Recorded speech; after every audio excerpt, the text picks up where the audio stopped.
want to call this meeting to order for the City Council formal agenda for August 18th, 7 p.m. It is now about 7:02. I'm going to start with roll call, please. Burgess. Here. Mims. Here. Salee. Yeah. Taylor. Here. Teague. Here. Thomas. Here. Weiner. Here. All right, well, welcome everybody who is on the Zoom call. And I understand that we do have Facebook Live up and going, as well as live feed through Channel 4. So that is good. All right, we're gonna move on to item number 2A, the Fair Trade Municipality. And I am going to read that proclamation. Whereas Fair Trade Certification is an innovative market-based system that promotes fair labor practices, healthy and safe work environments, and family-sustaining wages through the production of food and other goods. And whereas sale of fair trade certified goods help small producers, often in developing countries, gain direct access to international market in order to increase living standards and economic standards. And whereas production of fair trade goods is achieved through a sustainable and ecologically friendly means, thus contributing to the future of a healthy planet for all. And we all have a responsibility to be aware of the impact that our consumption has on the communities that produce the goods we purchase. And whereas we consumers have a voluntary choice to make such purchases of fair trade goods, and whereas we recognize that supporting our local economy by purchasing locally and ethically produced foods and services is in keeping with the values of fair trade. And whereas fair trade practices align with Iowa City's commitment to address climate change and improving human rights locally and globally. And whereas the city of Iowa City has the opportunity to lead by example and present a model of social responsibility for other towns and cities to follow. Now, therefore, be it resolved that when purchasing goods for the city of Iowa City will consider procuring local and fair trade products when those products are available, meet applicable city standards, and comparably priced to the alternative, and be it further resolved that this city council encourages the members of our community to do likewise, and that visitors to the city will gain a greater understanding of what it is and what is not fair trade in order to make educated decisions. Now, therefore, I, Bruce Teague, Mayor of Iowa City, do hereby proclaim the city of Iowa government to be a fair trade municipality. And here to accept this proclamation is Human Rights Commissioner Zachary Rochester.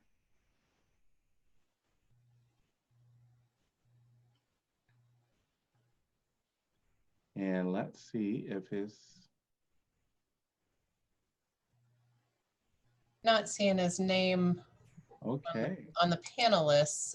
There is one person that's not named and he's not an attendee. So I was just told he was accepting.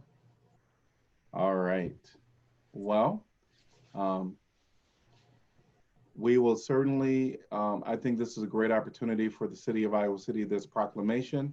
This is very exciting, and we will definitely, I know that the Human Rights Commission and Zachary put a lot of work into this, and so grateful for their efforts at having this be before council, and thanks to council for making it, going forward with the fair trade within our community.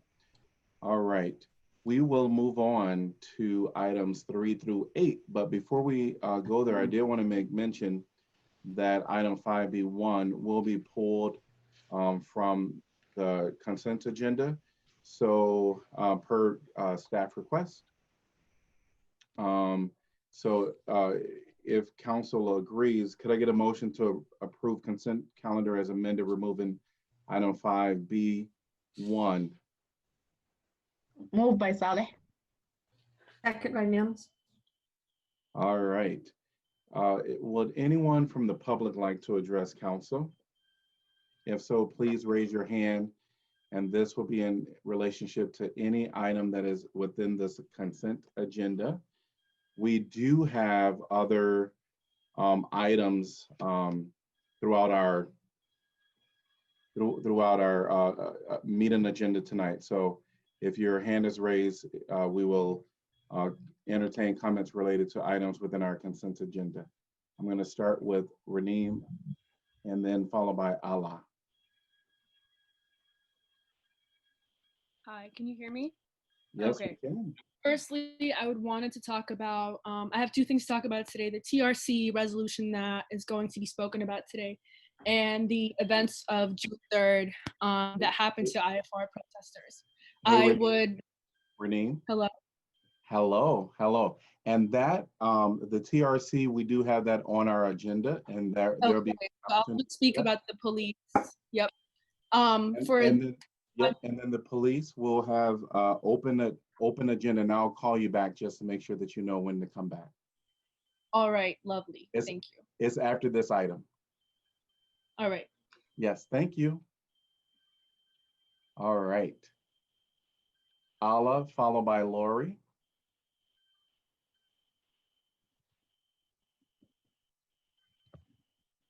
Hello. Oh, I was sorry. I was wondering, were you talking about the police demands that was on the agenda, or are you talking about the event that happened June 3rd to the IFR protesters? Yep. So after this item, we're going to have public comment, and then I'll just make sure that I call you back during that time. Okay, but I had one more thing to say beforehand. I just wanted to speak about the housing demands. I haven't seen any work done on those, and I was wondering when. And also that'll be during the next comment section. Okay. Yes, we can just say, Mayor, they just don't know that we opened the public comment yet. Yes. Yep. My bad. Yeah, no worries. We'll open public comment after these consent items. Okay, sounds good. Yes. All right. Anyone else like to address the consent items? Seeing no one, council discussion. Mayor, we didn't have a chance to get to clarification of agenda items during our work session. So I was going to request that we pull out item 6C, which is the taser procurement. And I guess maybe I can discuss and then see if we can, if others are interested in dealing with that separately. But my request or suggestion is that we consider that contract once we have the report from the police department that we've requested about the military grade equipment, that we're waiting for that inventory.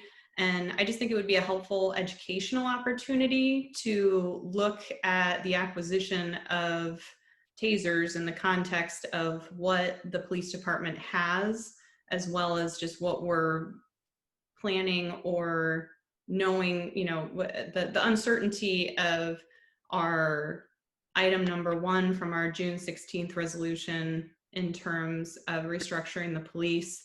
I just think it would be prudent for us to consider deferring this item until we have the report on other police equipment. I will second that. I was talking about the same thing during our personal meeting. I would agree also, because to be honest, I was a little surprised to see that that item on our agenda at this time. Okay, so I heard from 3, and I would also agree to that. So, so we will delay item 6C.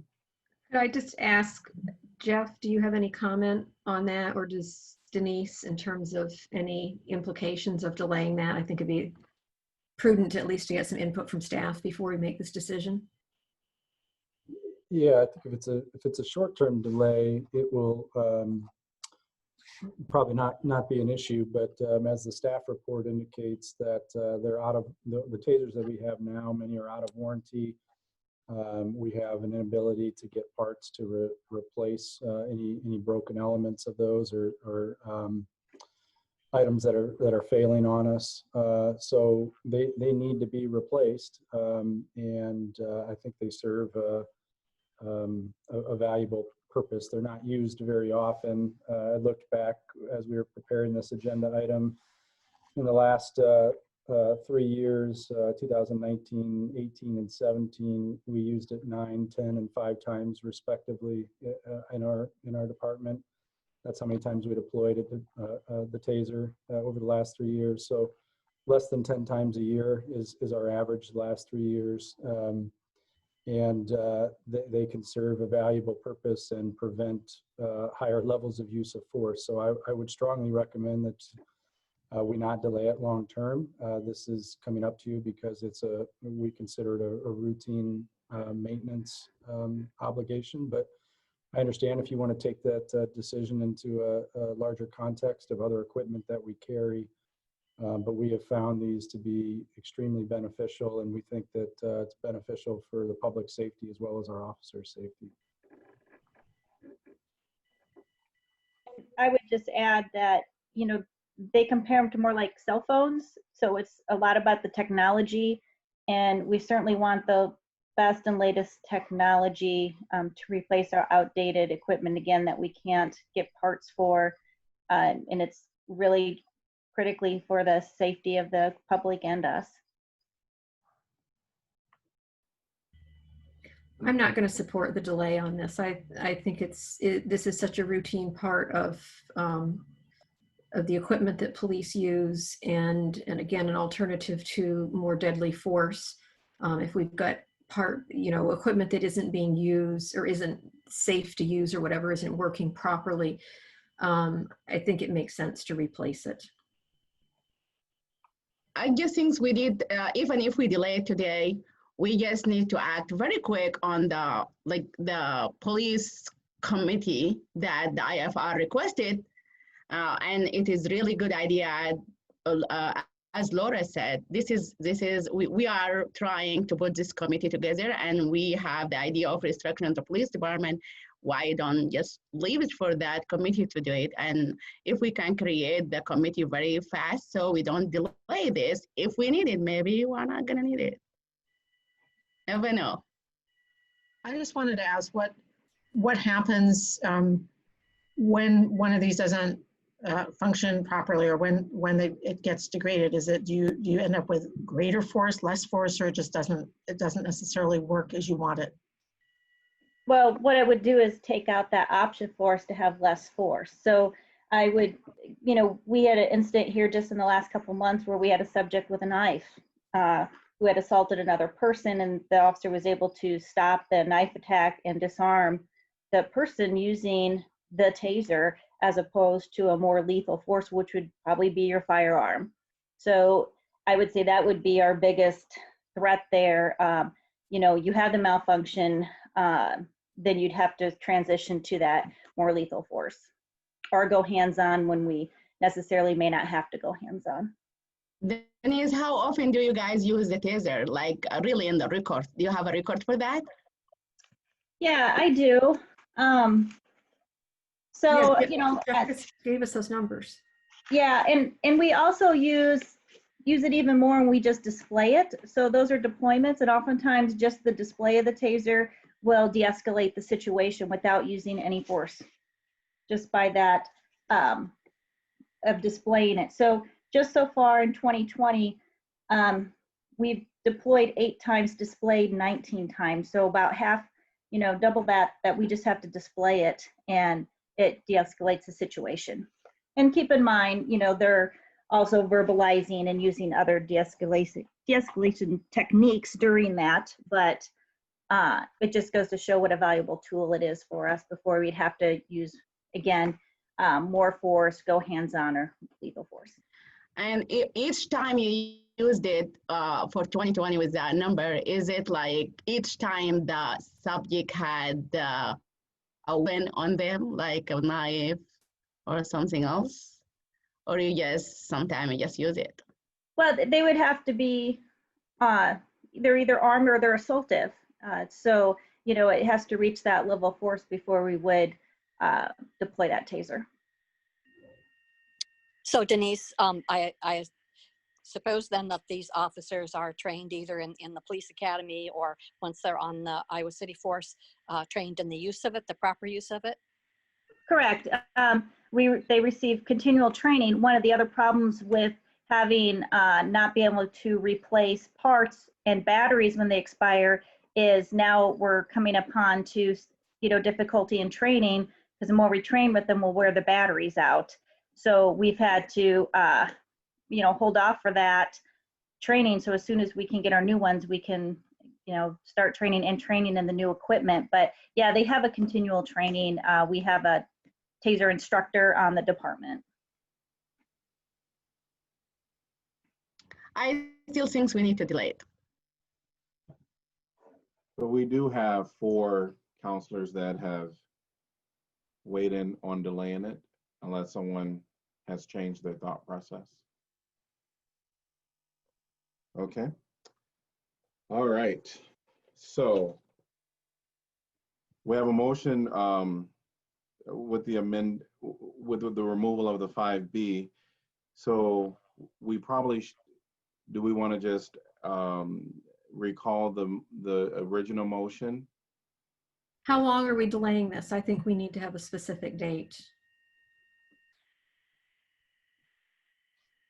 My request is just so that we consider it in the context of the inventory. So I don't know if staff knows when that's going to be available, but maybe that can inform that question. Our target date for the inventory was August 27th, which is next Thursday. If we can hit that, excuse me, if we can hit that deadline, it would be ready for your September 1st meeting. Otherwise, safe to say it would be at your second meeting in September, which is the 15th.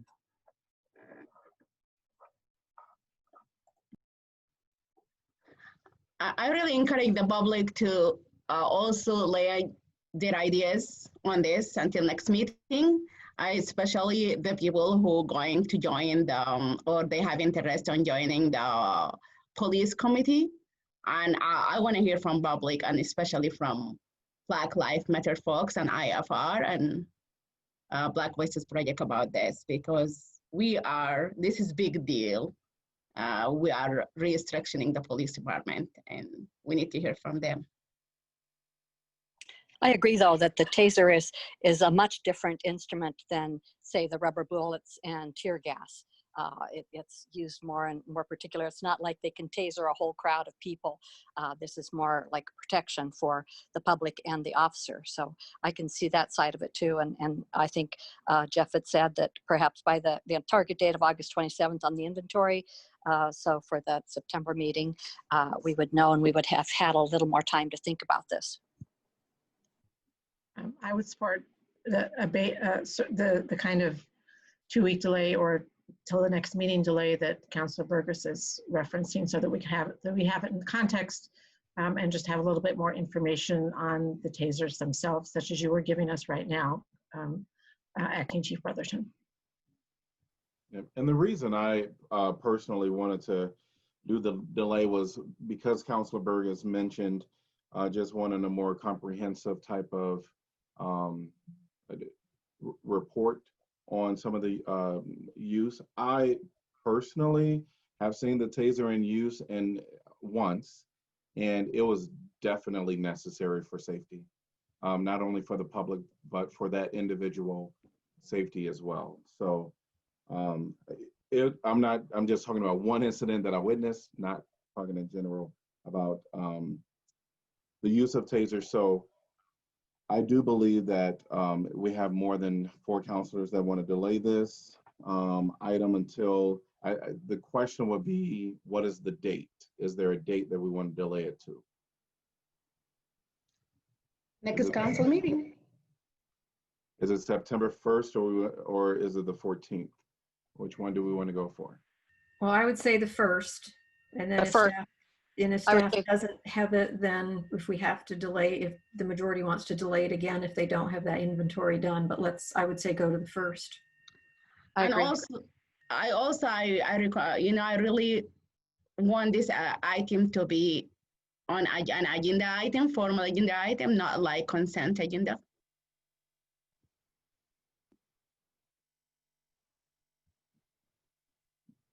Do other council members feel the same or just put it on consent? I think we have to be careful as we move forward that we're giving direction to staff as a whole council, not just one of us telling staff to do something. So I think By the way, you guys never went with what I say immediately, and I'm not inspecting that. Please, you can talk about it. This is an idea. I'm not giving any direction, and even if I did, never happened before. Yeah. So there's a proposal on the floor for this to go to the formal agenda. Any thoughts on that? Mayor and council, if anytime we know that there's a council interest in discussion, we're going to put the item on the regular agenda. That's common practice. It was on the consent because, again, staff considers it a routine approval. Now that we know you don't think that it's routine and it deserves greater deliberation, that's fine. We'll put that on the regular agenda to allow you to have that discussion later on in the agenda process. Okay. Thank you, All right. Jeff. So you made it easy for council to decide. And it sounds like, if I'm not mistaken, the majority wanted to go with the next September 1st, and then from there we'll decide if it gets what happens to it. All right. So, so there is a motion on the floor, but we need to do a deferral for 6C. So could I get a motion to defer 6C? I put the motion to defer 6C. Seconded. Okay. So Sue, correct me when if I'm doing something wrong. When there's a bunch of items, I know how to do it if it's an independent item. All right. So we have the motion to defer 6C. Roll call, please. Burgess, Yes. Mims, No. Salee, Yes. Taylor, Yes. Teague, Yes. Thomas, Yes. Weiner. Yes. Motion passes 6-1. All right. So we have the original motion already on the floor, which is the motion to approve consent calendar as amended, removing item 5B1. Any further discussion on this? Hearing none. I had Sorry. discussion on some of the correspondence. Is now the time to do that or not? Yes. Okay.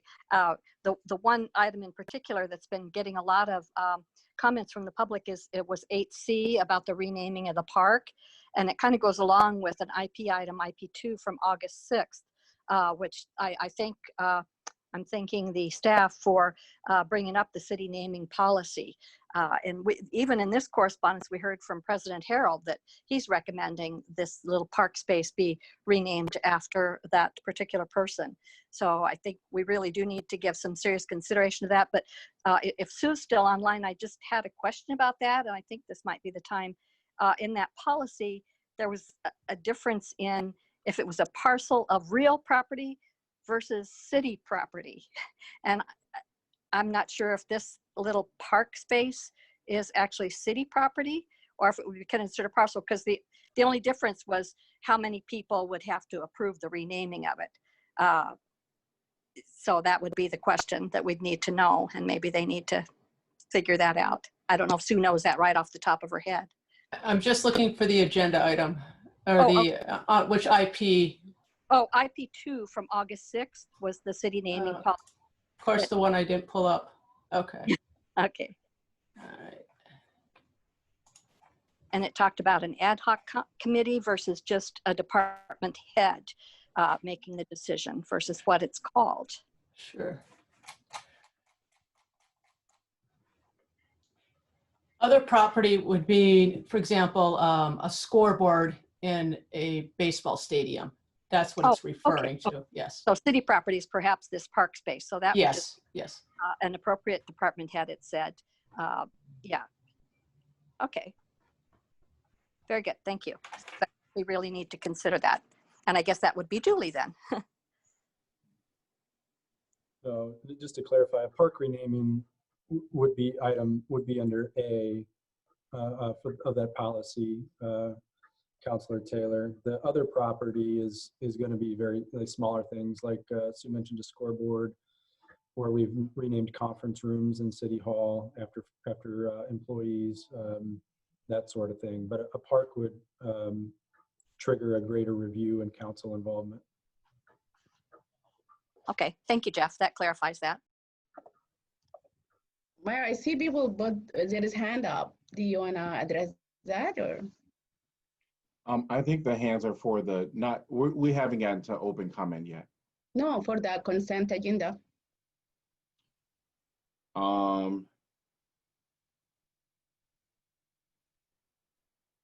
So if we will council entertain community, going back to community comment or public discussion on this item for consent agenda? How many people? I see one. Yep, I think we got enough. All right. So I'm going to go back to public discussion before we close this and take a vote. And then Raneem, I'm going to call you forth right now. All right. Hello. As the city manager has already proven, instruments such as these tasers that we're talking about right now are not regularly used by the police department. And these funds of almost around $400,000, as IFR has already spoken to council before, are much more needed in much other departments in our city government that need these funds much more desperately than the police department specifically. As you've already spoken, Mayor, you've only seen this instrument being used once, and I think that in and of itself brings a reason to why you brought up that comment. We as IFR don't believe that if the council is really committed to discussions about restructuring the police, we need to have this discussion be on the formal agenda and also be open to the public. We have been for weeks now trying to create a police committee with council, but have yet been able to get any traction in terms of setting up that committee. And I think that kind of proves this discussion right now about funding allocations for these tasers just proves why that delay has been happening. And it's really important for us to be able to have public comment on this issue moving forward in next week, the next council meeting, if this, topic is going to be on the formal agenda. Thank you. Thank you. I see David, followed by Ala. Thank you, Mayor. Can you hear me okay? Yes. Thank you very much. Yeah, I just want to second what Raneem was just saying. I think it's disappointing to see parts of council and the city manager has to push through progress on something like upgrading police weaponry, while we've been waiting a few weeks here to try and get a meeting, let alone some action on some of the policing concerns. Denise used the analogy of a cell phone. And to be honest, I'm not particularly worried that our police have the iPhone 10 of tasers to use against the public when they've already got the iPhone 8. I mean, we're sitting here asking some questions about whether tasers provide community safety, and some folks are ready to take action on pushing through progress on upgrading tasers right now, while IFR and other folks around the community, university experts, we have concrete plans about things that we absolutely know do provide additional safety to our community. And, it's tough to get a meeting with people sometimes, let alone some action. So that doesn't seem right, that doesn't seem just, and that doesn't quite seem aligned with community safety to me. Thank you very much.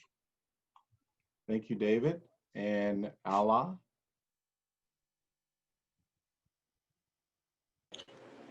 Hello, I just wanted to third everything that Raneem and David had said. And I also want to talk about the fact that, as they said, that we are talking about tasers and whatnot, and what kind of weaponry is safe or not safe for the community. And I feel like the community input, like they said, is very important, because it's going to be used on us as citizens of Iowa City. And I think just hearing you guys talk about it without IFR also brings up another thing, which is IFR is not on the table. they're not at the table and they're not participating in that discussion. And yes, they have bullet points and stuff connected to the demands that can help out whatever point you guys are trying to make with the tasers and whatnot. But I feel like having the community speak is a very, very big issue. Thank you. All right. Anyone else from the public like to address this topic or any other items under the consent agenda? Seeing no one, roll call, please. Or further council discussion, I'm sorry, before roll call. Mayor, I would just like to highlight that unlike past administrations, you always make a point of allowing for public comment on every item on the agenda, even when it's not a public hearing. And I think what we're literally hearing from the public tonight shows your commitment and the council's commitment to having public input throughout the process. So I'm hopeful that as we continue to engage with different members of the public, that items that are on the consent agenda, which are public, which are included in our packet, which are published at the same time as every other item on the agenda, can continue to have public comment. I just feel that it's really important that people know that that is part of our business. It is our routine business, and it is something that we do every single meeting. Similarly, I did want to just call out item 6F, which is the Housing Trust Fund. It's wonderful. We're making a $500,000 contribution to the Johnson County to the Housing Trust Fund of Johnson County. And so again, this is routine business, but it is published, it is on the agenda, and apparently we're not doing a very good job of pointing some of these things out to folks, but it is there. I was really trying to take that item from the agenda, but if it comes to me all the time, it just don't go nowhere. But I'm now want to request it really. I talked to the mayor before when we had the mayor Bruta meeting. I was talking about those two items, Laura, this one and the Housing Trust Fund. And I really would like, we need further discussion on that. By especially, it came to my understanding, the $5 million that we allocated last year is not being spent. So we really need to think, and also we always use this money for new apartment, which most likely will be expensive for affordable housing. Yes, if I spoke about next building, that next project that they have it on the Harbor Hoover Highway, which we use some money from the Housing Trust Fund, it is so expensive because it's new building. And I really would like to defer this item to next time as well, if I find a support. I was trying to do so, but I just don't want to do it because I don't think I will have support. I don't want to be just bringing each item and it fall on the ground.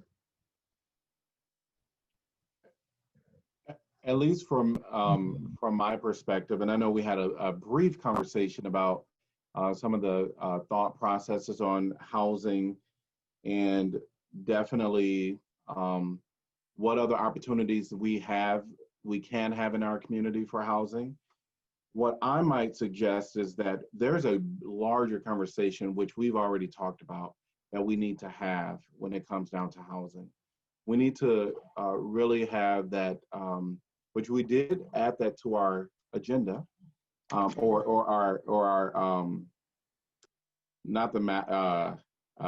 strategic plan. And so for me, I think, at least for this particular entity,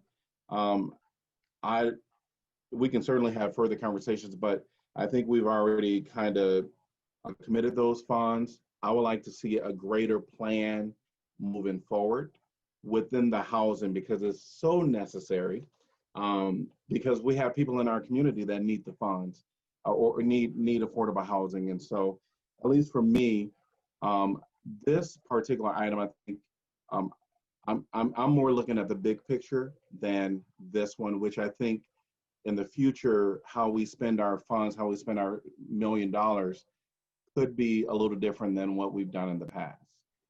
But Mayor, I propose that because, I don't know, Jeff, you can correct me. I hear that the Housing Trust Fund, the $5 million that we allocated last year, is not being spent. Am I right or wrong, Jeff? It's not 500 million, it's 500,000. That's And, fine. That's what I it mean. was- It's it not was million. it was pledged, it was allocated for a LIHTC, low-income housing tax credit project. So the trust fund pledged that money to that application. That application was not funded, and that funding decision was just made in the last couple of weeks. So that money now returns to the trust fund, and I expect that they'll allocate it probably within the next 30 to 60 days, whenever their next funding round is. So I don't think it's accurate to say that they've been sitting on the funds, that they haven't spent them. They did obligate them, but it was to leverage a larger grant from the state. And unfortunately, that affordable housing project did not get the state grant. And now those local funds are back with the trust fund, and I know that they will put them to good use. Yeah, exactly. That's what I'm saying. The money is there. Regardless what happens, so the money is still there. The money is there, and we're adding another 5 million for this project. And I think the public have to lay in on that. And I believe, as Laura said, this is a public issue, and we need to hear from the public about it. That's why I want to. I'm just requesting to defer it. People can just say no or yeah, oh yes, that's it. But I'm really requesting to defer it, so we can have more public input in this. I don't agree with deferring the item. I think we need to fund the housing trust fund because they have criteria that this will be low income housing. We can have a bigger policy conversation if we disagree with the criteria or we think that there's something that could be improved bigger picture. But I think it's really important not to delay making this allocation that we, again, I wanted to highlight the fact that we are doing this towards affordable housing as we have done before with our, concurrent with our affordable housing plan. So I think we need to move forward with it to continue that funding. I would agree. I think my reading of this is that we're just simply moving the money to the housing trust. How to use that money is another conversation, but I would say, I don't see any reason for deferring, just simply moving the money. And certainly we can talk later about how that money is allocated, but I'd like to move the money now. Okay, but I just want to make sure that I'm not deferring it because we want to take the money out of housing trust fund. I'm saying that that's not my idea at all. My idea is to have more public input the way that we want to use this money. That's all. I would agree with Laura and John. I think all that we're doing here is fulfilling a commitment we've made by previous resolution that we would commit 500,000, half of our annual allocation to the Housing Trust Fund because of their ability to use it effectively for low income, and particularly their ability, as Jeff said, to leverage it with state money on these LIHTC projects. Not every time, but frequently they are able to use that LIHTC. And what we have to understand is when they leverage that money, our dollars might be, Jeff helped me, maybe 1/3 or 1/4 of the total project amount. So it really gets leveraged well by having the Housing Trust Fund manage that money. And it is, again, it's consistent with the resolution that we have passed, I don't know, a year or two ago to give them half of that annual allocation. So I don't see any reason to delay this either. I agree with John, Susan, and Laura as far as delaying this. I with all due respect, Mayor Pro Tem, I don't know what any further public input could offer to this as far as the use of it. We trust the Housing Trust Fund to have their criteria and how they use it. And historically, they've used it quite wisely. And we have a number of units out there that are housing low-income folks right now. So yeah, I don't see any reason to defer it. Okay. People need to plan their budgets. It's nothing against you, Mayor Pro Tem. Organizations need to plan their budgets, and there have been resolutions that we have pledged this money. I don't think it's appropriate to shift that at this point. I do think it's appropriate, as the mayor and others have said, to have our bigger conversation about how we deal with and what we want to do about affordable housing going forward so that we can expand it. No problem. That's fine. And I will bring the biggest conversation and we'll see how you can proceed on that. But I will bring it. Hopefully you will agree. Thank you. All right, any more discussion by council? Mayor, yet another correspondence item that came in the late handouts. If I can talk about that, item 8I. And I have to be honest, I'm really not exactly sure where the Old Town Village part of this town is, but Councilor Burgess had mentioned public input, and the input in this letter, it's just not good to hear from our constituents that they feel aggravated and forgotten and that they don't matter to anyone. I mean, that really hurt me. And I thought, you know, maybe Jeff or someone from the staff has any follow-up. I know the letter just came, but it sounds like this has been a long-standing issue. And if we could get an update on that at some time and offer some help to these folks. Pauline, Jeff certainly can jump in, and I can as well. This has been an ongoing issue for years. Jim Throgmorton, when he was mayor, and I met with them.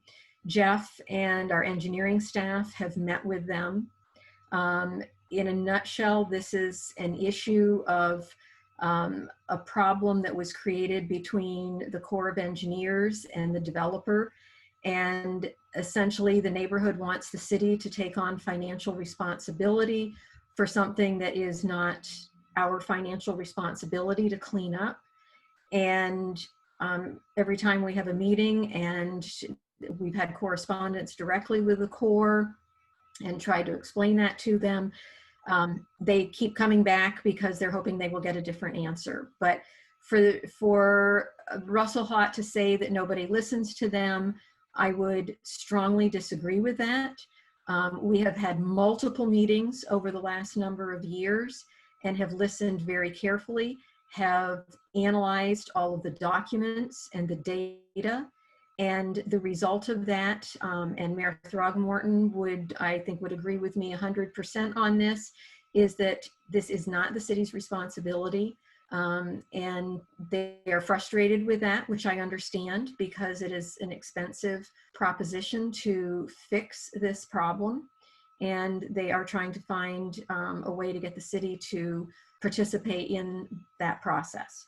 So, and if Jeff wants to correct me or add to that. Thank you, Susan. That sheds a lot of light on this for me. Thank you. Yeah, it's not new at all. No, well, I guess it is more new information than what Susan Mims said. The mayor and I, we've been working on that, and we went to the Russell House. We saw all the documents that they've been provided to us, and we came to the city and we asked the city if they can do something. And I guess before this coronavirus and everything just hitting and everything was become delayed, we request from the city manager, and it was the bubble. Mayor, help me out here. Who else was there on that meeting? And we asked him to do something about it and let us know how much it costs. And after that, we can go back to the tenant, the resident association and the business association and see what can we do about it. I think there is newer plan than what Susan Mims said, and I don't know where we stand on that. I was trying to reach out also to Jeff and ask him the same thing, because I've been reached out by Russell. We promised him that we're gonna come back with the answer. And I don't know, maybe you can update us and the mayor can lay on this too. Sure, I'm happy to provide an update. We were successful. Staff worked really hard to get the Army Corps of Engineer issue resolved, and the developer of the subdivision did buy out of his obligation to the Army Corps of Engineer earlier this year, which removed a layer of complexity from this process. Now it is very clear to us as staff that the property is owned by the association, and it's certainly not public property. But regardless, we worked to get that issue resolved to make it easier for them to proceed. And then we are currently working with the original engineers of that water retention basin to see with what possibilities there would be for improvements to help the neighborhood kind of imagine what that space could be now that the Army Corps of Engineer permit has been released.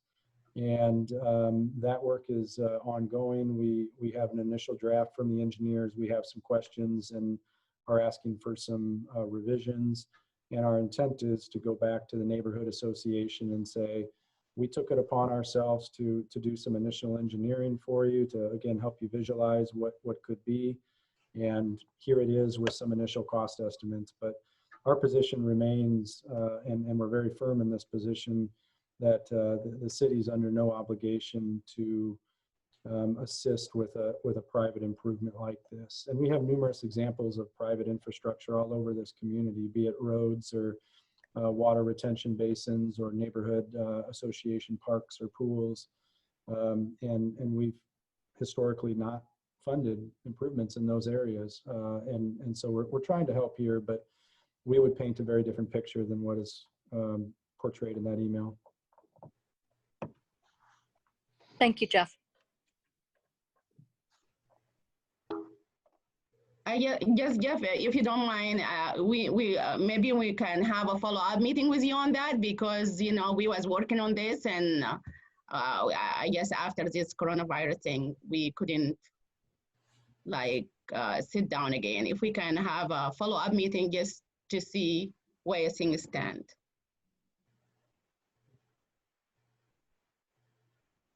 Any other items, any other comments by council?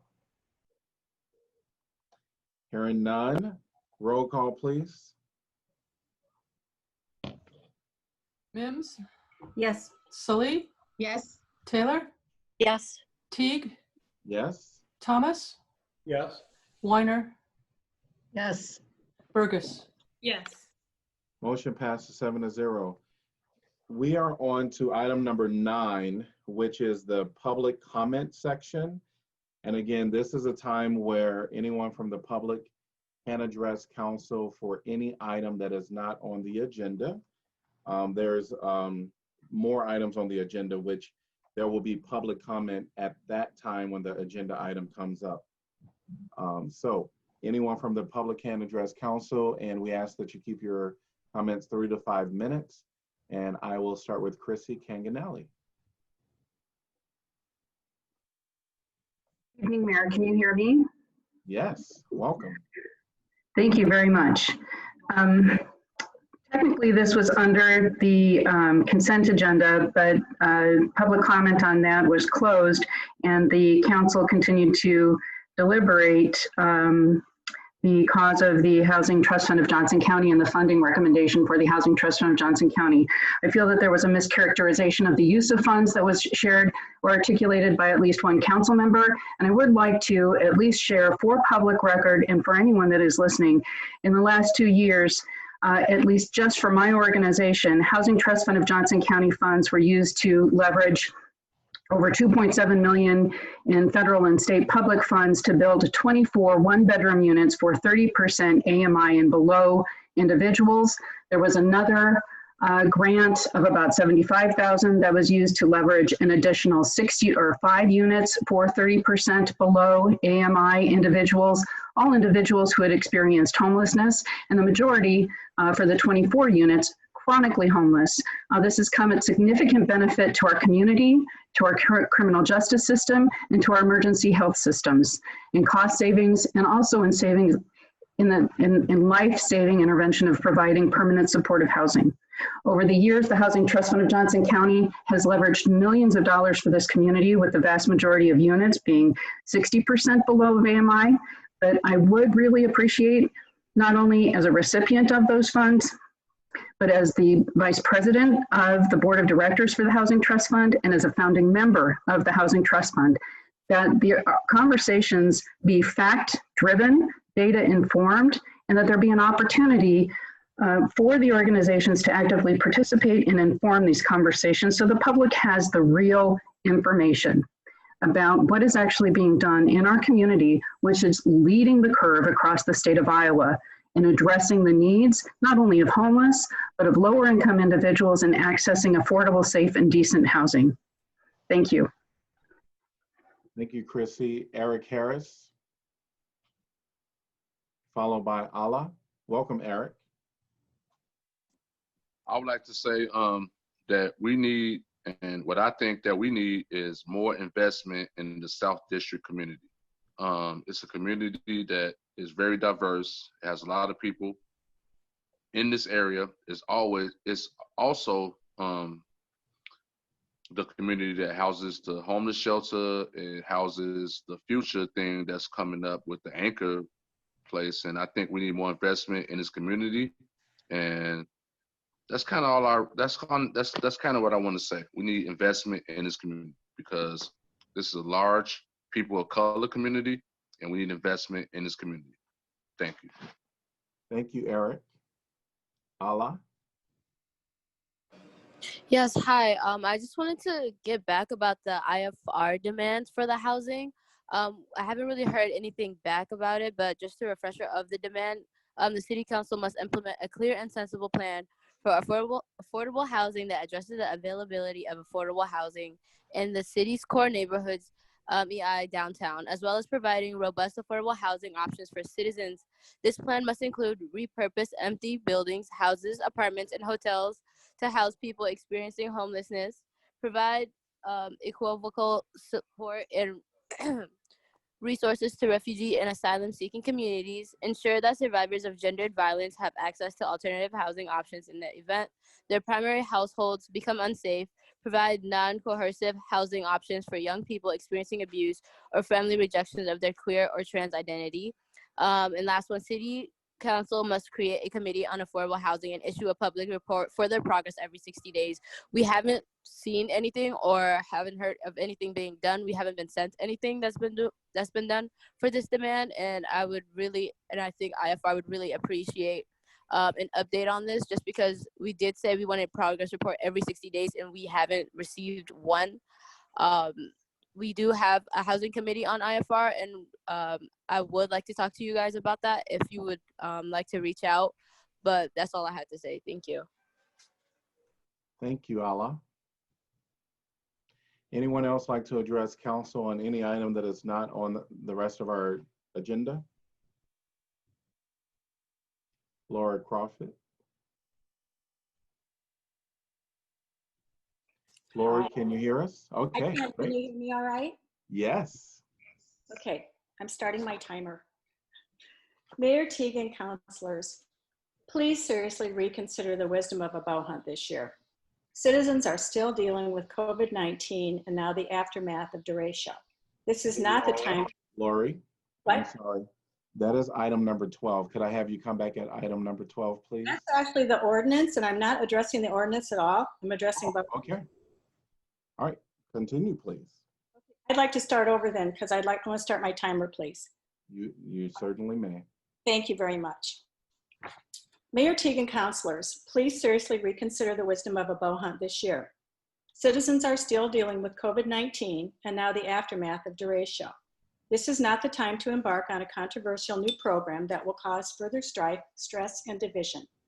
This is not the time to invite unsupervised, masked, armed strangers with weapons into our neighborhoods.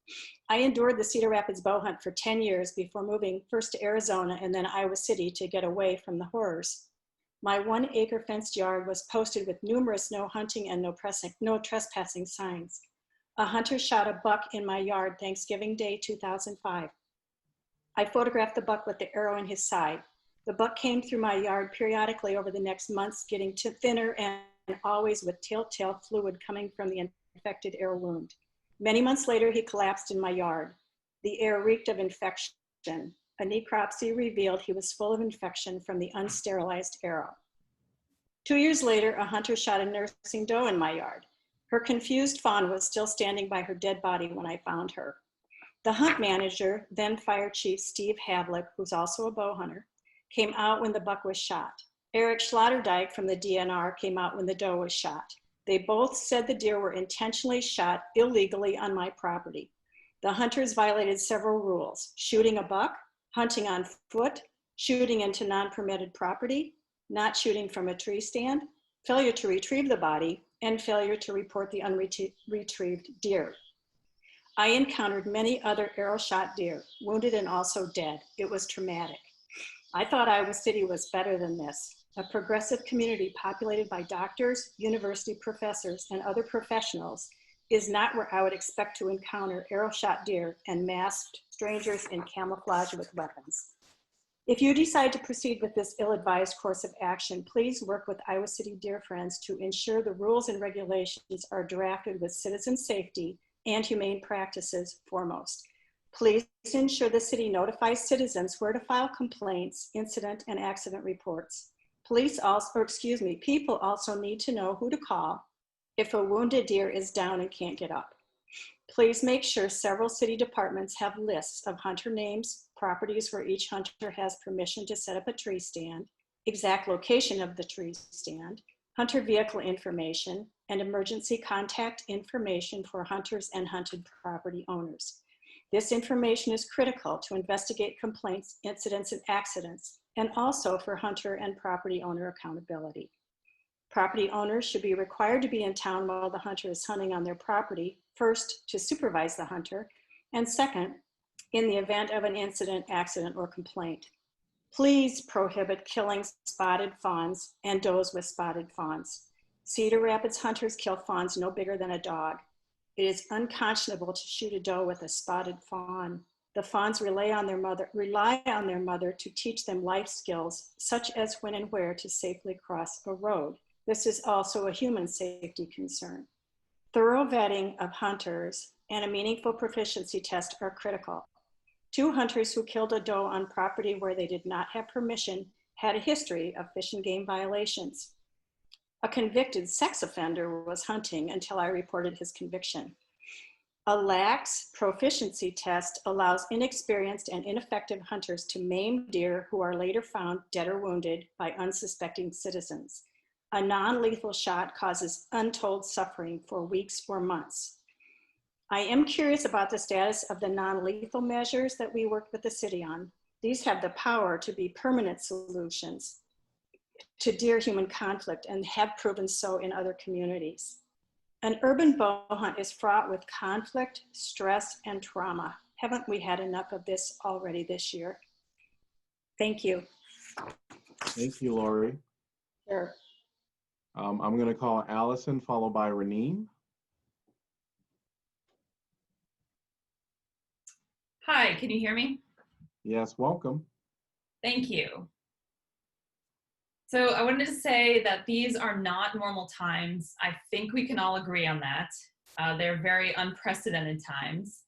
And we have many tensions currently going on in our community. We've got Black Lives Matter issues that are finally starting to be addressed as they should be. We still have COVID-19 issues, especially with students returning. There are economic struggles, a contentious national politics scene that's playing out, and then the recent derecho. So I'm going to go a step further than the previous speaker and say that this is not the time to start a new urban bow hunting activity to kill deer in Iowa City. I'm asking you to send a reasonable request to the DNR to delay the hunt by at least 1 year to be reassessed post-COVID.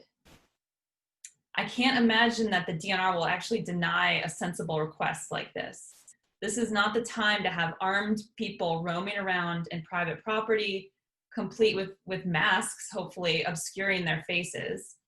The potential for negative interactions is extremely high. I can see confrontations happening neighbor against neighbor, more trauma occurring to our already overstretched mental health that we have in our community, and an even more dangerous incident that could be possible. I just imagine if, say, a group of out-of-town hunters runs into a Black Lives Matter protest. This is a recipe for total disaster. I would argue that this is a dangerous scenario even in normal times, but these are not normal times. I think there are many compelling reasons to not conduct this first year of the urban hunt. So please do this for the safety of the people of Iowa City, and please appeal to the DNR to delay this year. Thank you. Thank you. And Reneen, followed by someone who is on the phone, and once you come up, I'll have you announce yourself. So welcome, Renee. Hi, I would like to bring up the events of the night of June 3rd, 2020, when state and city police violently attacked peaceful protesters with tear gas. IFR and I demand that the police recorded video of these events be released immediately, especially as council's in talks of handing this investigation off to a independent firm. We're less interested in what this firm says about those events, and we're more interested in the public and our larger community seeing the way that this night unfolded publicly, and making sure that everyone is able to view this video. I really think it's important for accountability for city council and for the police departments that were involved as well as the state patrol that were involved in that night. It's really important that this video be released and that the public be able to know what happened on the night of June 3rd, 2020. Thank you. Thank you. And then the individual on the phone, will you please announce yourself, first and last name, please? Hello, my name is Alex Aguirre. I've lived here for like 9 years, and now I'm a senior at Iowa. And I'm calling to speak about the bar scene here and how we can prevent the spread of COVID with the many students coming back to town this upcoming week.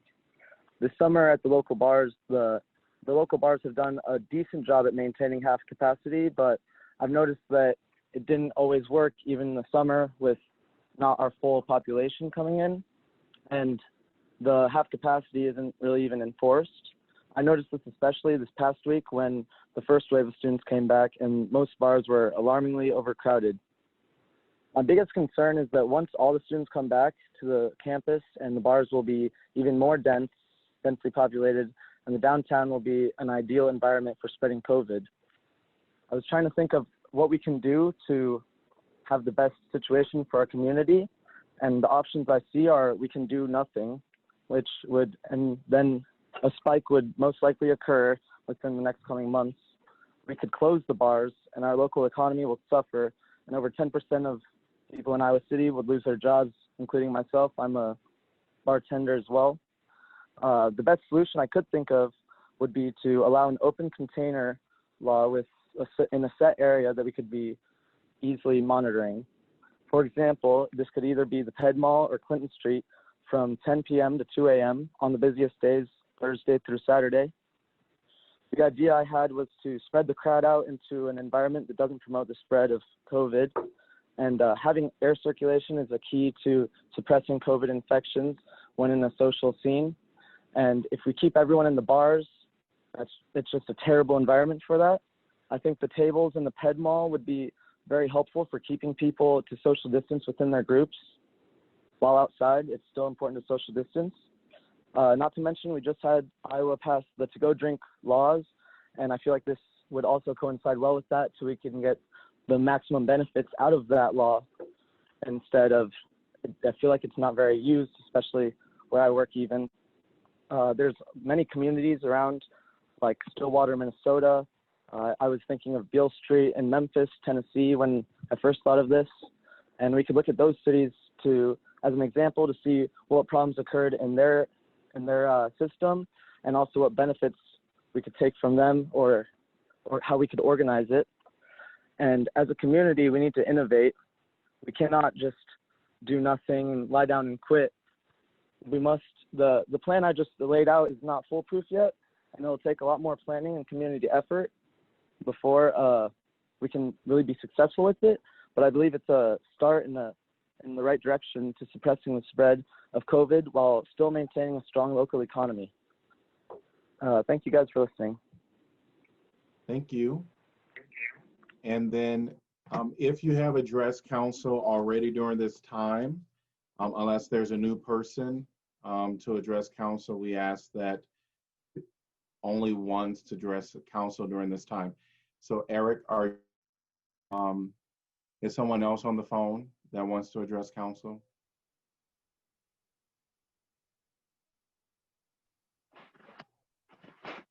I can address if nobody else wants to say anything. So, yep. So we ask that people only address council one per item.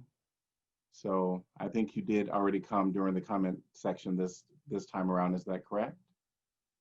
That is correct. Yes. All right, but thank you. We're going to go to David, followed by Florence. Thank you, Mayor. Can you hear me okay? Yes. All right, awesome. Thank you. And thanks for being patient while we navigate all this public comment stuff. So I've been working with Raneem and Ala and IFR on the policing demands more specifically. And so I've got just a couple quick points to bring up. First, given what y'all were talking about during last session, it seems like you're thinking about entering into the idea gathering stage and talking to the public to get some opinion. And I just want to reiterate again that, while that is a really important piece, and IFR is fully supportive of centering BIPOC and voices of people who are not financially secure in those discussions, reiterate that there is already a really large body of literature, thousands of organizers, not just in the country, but across the world, who are doing this work and reimagining what community safety and accountability can look like, both with and without police. So there's no need for us to reinvent the wheel. One of the things that we sent to y'all a couple weeks ago, the 3 goals that we had for some short-term work that we could be doing, some of that included in that is a lot of the thinking and research and studying that we've been doing, as well as experts at the university, within the community, that we've been doing to propose some models. So when we sent you the email last week, we've unfortunately only heard from Councilor Mims responded, and we've been in touch with Mayor Pro Tem as well. So we understand last week was very busy, but we're looking forward to hearing from everyone else so we can find some meetings and be able to talk more about that. We've seen you take progressive stances on important issues like climate change in the last few years. Y'all have put a lot of money towards that. It's very important. When we've seen you take progressive stances on things like the masks in the last few weeks. And, from listening to you talk, Mayor and councilors, it seems like, you're doing that not just because you believe that's what's best for the community, but also because you've been listening to expert opinion and what research says about these things. That's why you've taken these progressive stances. So we just ask that you are going to be able to be consistent in your recognition and appreciation for the expert opinions. And we have so many of them in our backyard at the university and the community, folks within IFR who have been studying this stuff for years, not just the last couple of months, but years. So we just want to reiterate that we insist that the BIPOC feedback and feedback from people of color in the community are really important, but also we would be limiting ourselves if we stopped there. We want to include expert opinions and folks who have been studying this for a long time. Second quick point about what we talked about in the work session. From the video of June 3rd, I just want to support what Raneem was just saying. I don't know if it means a lot to IFR and other folks if the firm comes out and says something, because we don't know who is what the conversations are in selecting that firm. We're not sure what conversations y'all have behind closed doors. We don't necessarily have faith that the people selecting that firm are dedicated to Black Lives Matter issues. But the one thing that seems like a pretty clear answer here is that as a governing body, city council, you're looking for community input. If you allow the public to see that video, that's about as democratic as you can get. The police used weapons against the public, so it only seems just if we get to see the video of what happened to us. It doesn't make much sense to spend so much time and taxpayer money on hiring this outside firm when the public is likely able to make these decisions ourselves. And then there's really nothing democratic about keeping that video hidden from everyone who's affected. So thank you very much for your time. We look forward to hearing from y'all soon to try to make these meetings and discuss some of the models that we're proposing in collaboration with the community. So thank you, everyone.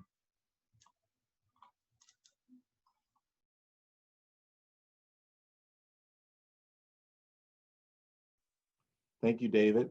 Florence, you can speak to council at this time. Great, can you hear me? Yes. Okay, wonderful, thank you. First, I'd like to say, since I've just listened to many of my fellow commentators, that the points raised by Raneem and David do seem extraordinarily important and convincing. I'm here, however, to speak to urge you to cancel this year's bow hunt. There could scarcely be a worse time to begin a new, untried, controversial, and in the view of many, openly foolish and dangerous venture within Iowa city limits. Iowa City has promised that a public meeting and discussion would be held before permission could be granted for the beginning of this hunting season. We still need this meeting. You have also agreed to circulate information on how to minimize human-deer conflict. This wouldn't be expensive, and such information is readily available.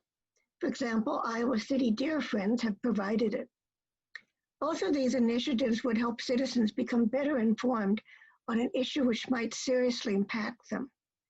And as the past political year has shown, we need more shared discussion, and on such an important issue, due deliberation and foresight are needed. I urge you to read carefully the list sent to the Council of suggested necessary regulations for a bow hunt, proposed by Lori Crawford, a lawyer with previous experience with urban bow hunts. She has just spoken to you. However, when you see something written down, the details are often quite a bit clearer. It would be a major and expensive task for the city to monitor violation of permits, wounded deer retrieval, landlord and adjacent property permission reforms, forms, insurance, arrow labeling, and the other wise protocols required to prevent damage and even legal action. Even with fewer permitted hours, a shortened hunting season, and the prohibition of bow hunting by non-Johnson County residents, there might well be poaching and human hunter-citizen conflict. A major issue is the use of property adjacent to public land for the proposed hunt, since our public lands are widely needed for recreation and escape when other outlets are limited. A very important special case is the cemetery. I'm aghast that slaughtering deer is permitted near what should be sacrosanct ground. Like many, I visit the cemetery often because a loved one is buried there. It is surely a violation of everything that a cemetery represents to permit deer carcasses, blood, and body parts to deface its monuments and green space and the spirit of remembrance it embodies. As a member of the university community, I'm daily aware of how many problems the university's staff, faculty, and potential thousands of incoming students are facing as we enter what may well be a period of adjustment, disruption, and potential disease, disappointment, and internal conflict. No disturbance of normal university life on this scale has occurred during the past 70 years, since the shutdowns of the late 1960s. This will be a difficult fall at best, and we need to concentrate on making sure that our most essential goals can be fulfilled safely and harmoniously. Excuse me. Iowa City has the opportunity to take its own course, as it rightly has in other contexts. Bow hunting is at best a cruel and counterproductive intrusion. It won't limit human-deer conflicts. It cuts at the heart of what our city should be. I urge you to use your authority to heed this year's many warning signals and to draw back from mandating a 2020 bow hunt. Thank you very much. Thank you. Thank you, Florence. Would anyone else like to address council on any item that is not on the agendas and who haven't already addressed council? I do see Florence's hand still raised and Eric's hand still raised. I'm not sure if there's a new person that wants to address council or not.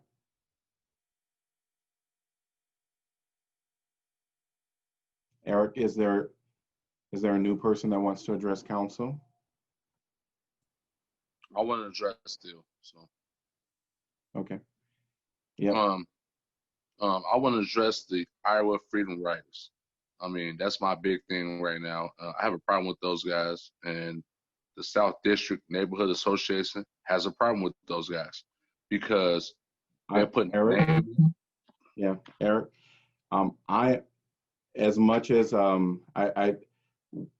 we only have people address council once, and I know in the past I've kind of been a little lenient with that on each item. I'm trying to definitely allow everybody an opportunity to speak, and we keep it to 5 minutes.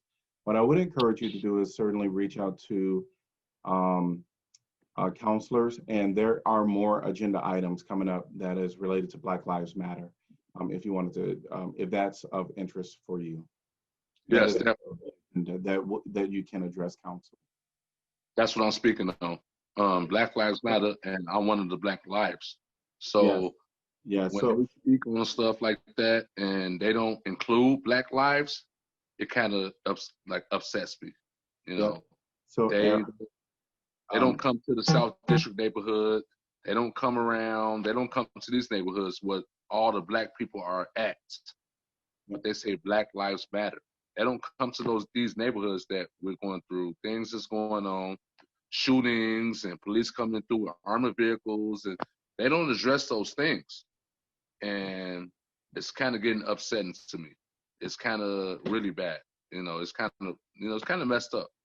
They don't come to our neighborhoods and talk to us. And then 2020 been a really bad year. With the pandemic, with things going on. I would invite the Iowa Freedom Riders to come and protest or change things in the neighborhoods that need to be changed. So that's my only thing. And thank you. Thank you, Eric. Okay. All right. Seeing no one else from the public that would like to address council at this time, we are going to close public comment. And we're going to move on to item number 10, Weatherby Park CDBG Trail Improvement. Resolution approving project manual and estimate of cost for the construction of the Weatherby Park CDBG Trail Improvements Project, establishing amount of bid security to accompany each bid, directing city clerk to post notices to bidders, and fixing time and place for receipt of bids. I'm going to open up the public hearing. All right, and staff, Julie. Mayor, this is Julie. Sorry, my phone is about to die, so let me get this in quickly. This is a project requested by the South District Neighborhood Association to pave the existing trail that's at Weatherby Park. So it's a gravel trail at this point. Paving it will make it more of a year-round use. This is separate from the project that is taking place right now, which is the replacement of the shelter, restrooms, and playground at the area. This will be an additional project, and it is paid for by CDBG funds. So we're excited to get to provide this to this neighborhood. Great. All right, any questions for Julie before her phone dies? Seeing none from council, would anyone from the public like to address this topic? Hearing and seeing no one, I'm going to close the public hearing. Could I get a motion to approve? So moved, Mims. Seconded. Moved by Mims, seconded by Weiner. No, you didn't. It wasn't you. I was ready, but I think Laura got in there. All right, we're gonna give a second to Burgess. Okay. All right. Council discussion. I like the fact that this is an idea that came from the neighborhood, and I love that it's. And one of my questions is going to be, how is it being paid for? And Julie answered that from CDBG funds. So both of those are great. Are great answers, and it will make it more accessible year-round.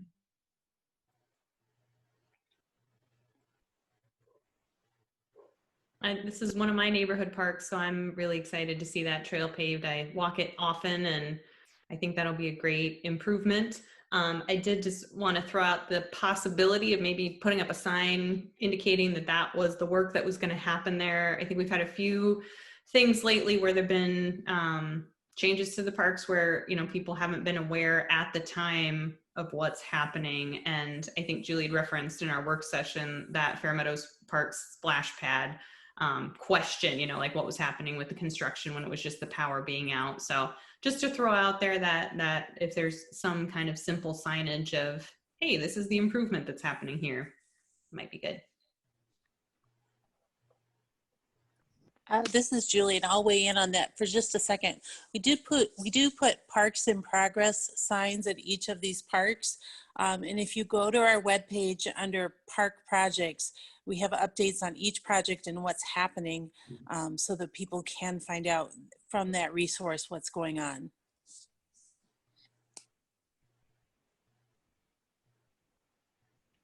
All right, hearing no further discussion.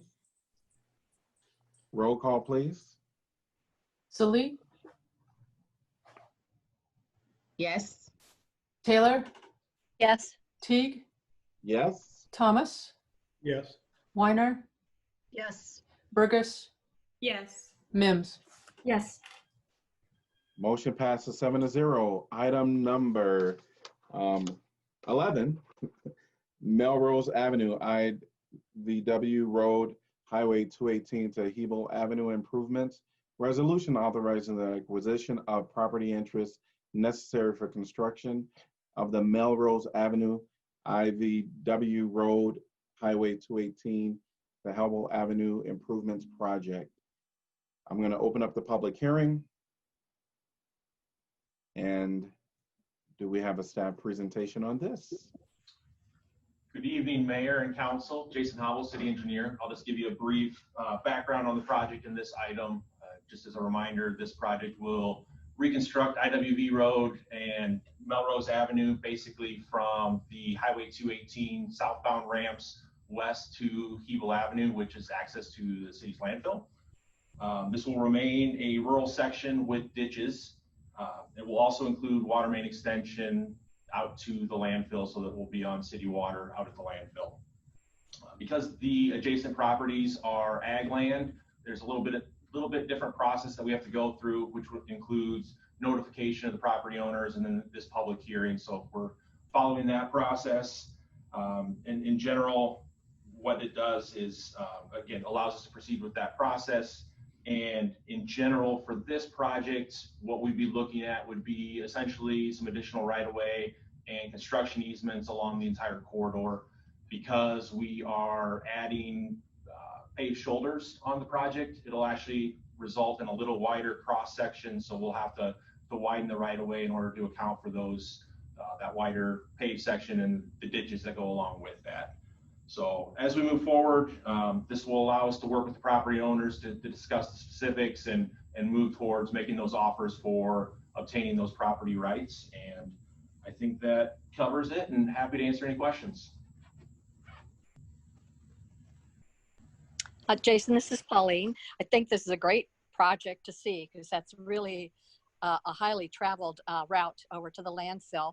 And on those lines, during the construction, is it going to cause any disruption in access to the landfill? We're still working through those details. We actually had a meeting on that today. So we're still kind of working on what that final plan is going to look like. The landfill will remain open, so we're going to have to figure out how best to do that. I think in all likelihood, we'll have some specific closures during specific times to try and limit the impacts to landfill traffic, but we'll likely have to have some closures just in order to get through the construction, but we'll try and minimize that as best we can. Thank you, Jason.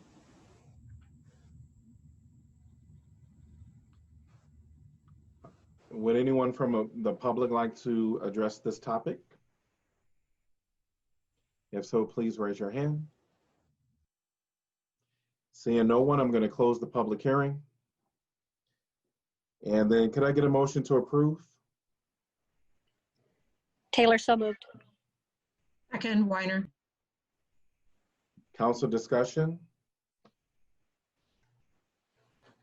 Roll call, please. Taylor, Yes. Teague, Yes. Thomas, Yes. Weiner, Yes. Burgess, Yes. Mims, Yes. Sully. Yes. Motion passes 7-0. Item number 12, deer management bow hunting. Ordinance amending Title 8 entitled Police Regulations, Chapter 7 entitled Weapons, to allow persons to discharge an arrow as part of an approved deer management plan. This is second consideration. Could I get a motion for that? Move second consideration, Mims.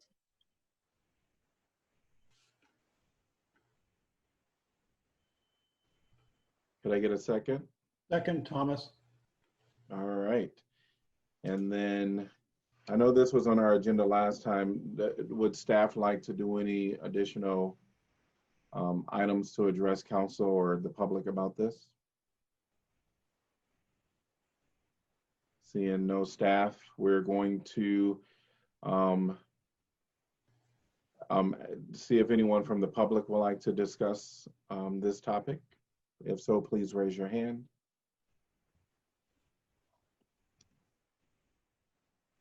Seeing no one, council discussion. Roll call, please. Teague, Yes? Thomas, Yes. Weiner, Yes. Burgess, Yes. Mims, Yes. Salee, Yes. Taylor. No. Motion passes 6-1. Could I get a motion to accept correspondence? Move. So moved. Moved by Mayor Pro Tem Salee, seconded by Mims? Yeah. All right. Roll call, please. Thomas, Yes. Weiner, Yes. Burgess, Yes. Mims, Yes. Salee, Yes. Taylor, Yes. Teague. Yes. Motion passes 7-0. Item number 13, prohibition on feeding deer. Ordinance amendment Title 8, entitled Police Regulations, Chapter 4, entitled Animal Services to prohibit feeding of deer. First consideration. Could I get a motion, please? So moved, Thomas. Seconded, Burgess. All right. I know, is anyone from staff would like to address this topic? Hi, this is Sue Gulick with the City Attorney's Office. The long-term deer management plan that council passed about a year ago now included a provision that council would consider a prohibition on feeding deer. And so this ordinance just fulfills that resolution. So it's on the agenda for consideration. In looking at what other communities were doing in Iowa and around the country, didn't want to reinvent the wheel. And so saw some typical things such as the exceptions that are in this ordinance are often seen in other ordinances, as well as the 5-foot requirement that the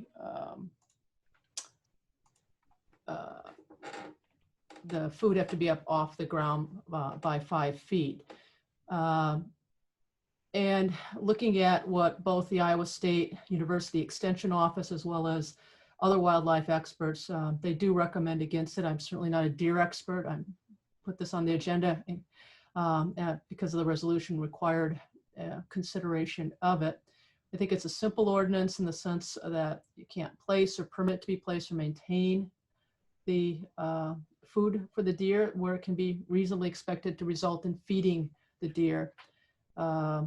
Staff with any ordinance works with educating homeowners and renters 95+% of the time. If there's a violation that's seen by staff, notices of violation go out and there's education. I think anyone sees this as an opportunity to start handing out tickets tomorrow by any stretch. It's just another tool for deer management and for council's consideration. I certainly can answer any questions that council has. I just had a question about enforcement, Sue, as you were just talking to education being kind of the primary, maybe the first layer of that.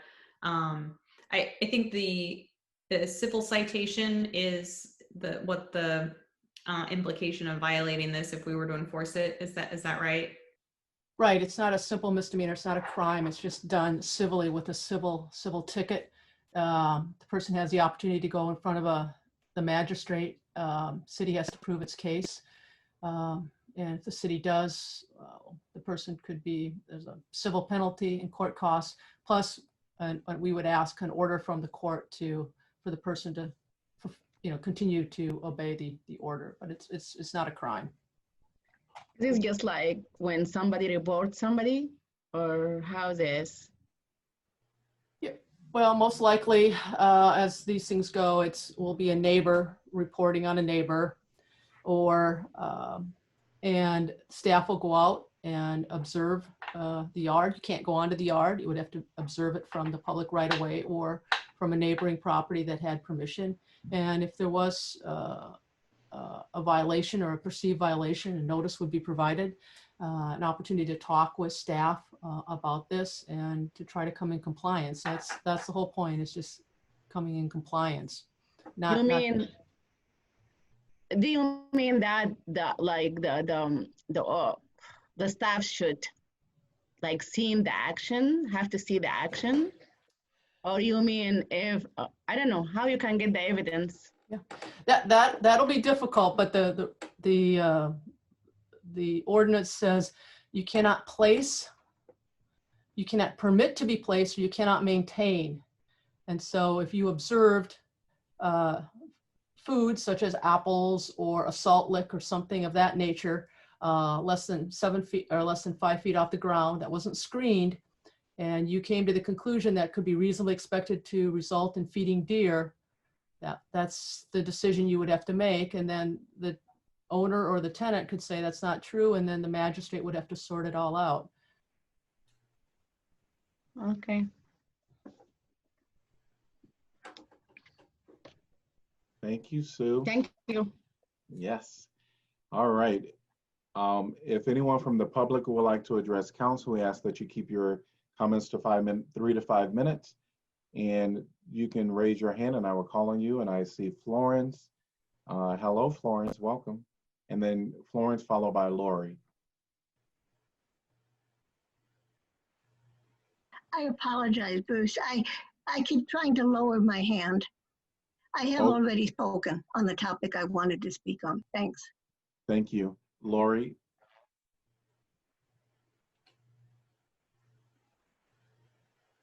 Welcome, Lori. Sorry. This question might be for Sue. I apologize. I did not look at this ordinance. Do you talk about intentional feeding of deer, Sue, in this ordinance? Do you use that word intentional? No. Okay. When we did this before, we used the word intentional because little old ladies putting out bird feeders, deer might come around. I'm completely in support of a feeding ban, but I think that if you guys would be, well, Chris, you've already gone down this route. I was going to ask if I could submit some language. It does say intentional feeding. Does it? Okay. Because that's what, and you need to also consider like little old ladies who can't reach 5 feet in the air. But I think, anyway, just a thought, but I'm glad intentional is in there. But just a thought on that, Sue. Sorry, I misunderstood. Okay. I just, I think 5 feet is right. I just don't know. What do you do about the little old lady who can't reach 5 feet? Just a thought. Thank you, Lori. Sure, thank you. Anyone else like to address council? Seeing no one, council discussion. Just speaking about the 5 feet, I think, this could be like a special consideration by whoever make a decision, because this is not going to happen all the time. But if it happens, I hope we give it a special consideration. Staff always has the discretion. All right, roll call, please. Weiner? Yes. Burgess? Yes. Mims? Yes. Salee? Yes. Taylor? Yes. Teague? Yes. Thomas? Yes. Motion passes 7-0. Item number 14, authorizing expenditures for Iowa City Emergency Housing Programs administered by Shelter House and Community Crisis Center.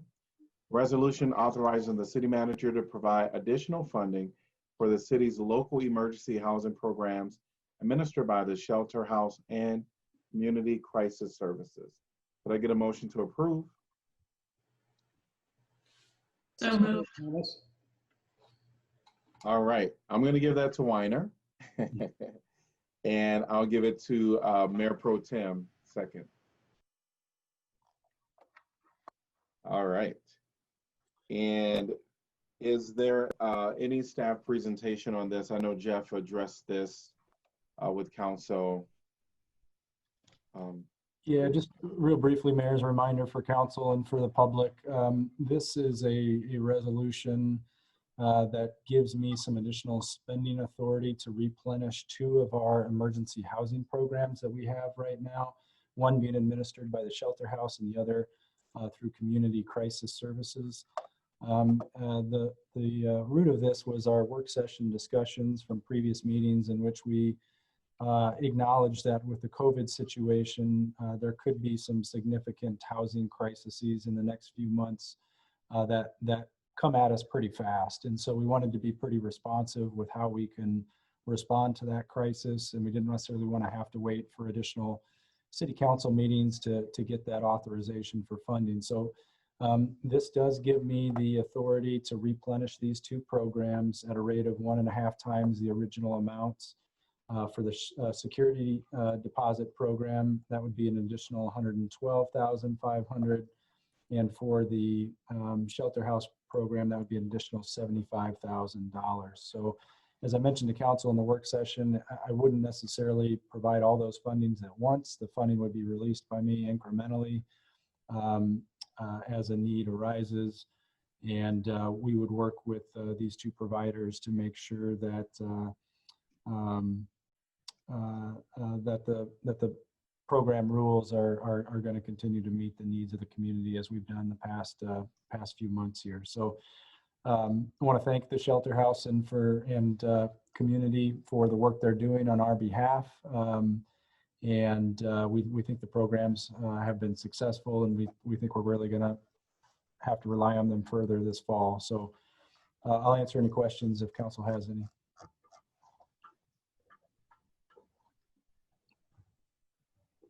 So I think the only thing I'll say is I am so appreciative to us taking this time to really think about being proactive and not kind of waiting in the rear end. One thing I will say, and I absolutely appreciate the Shelter House and community for doing these programs for the city. One of the things when we're talking about individuals that are within our community that are in this type of need, less fortunate, money is funny and they don't have enough.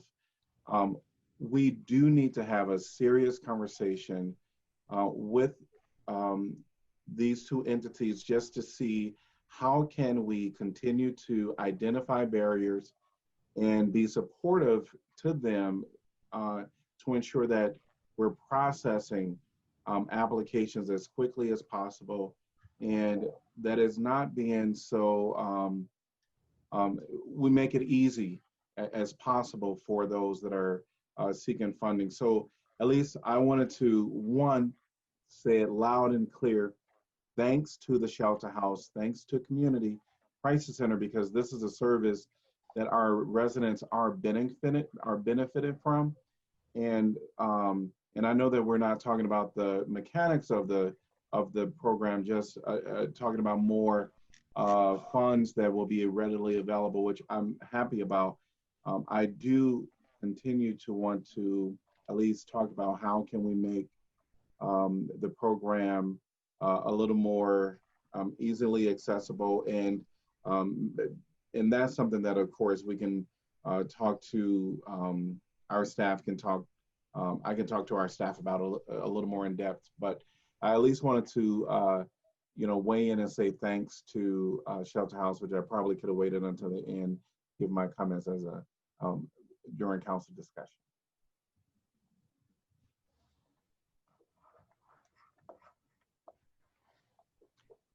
All right, is there anyone from the public that would like to address council? If so, please raise your hand. And I see Chrissy Canganelli. And then Sarah Barron.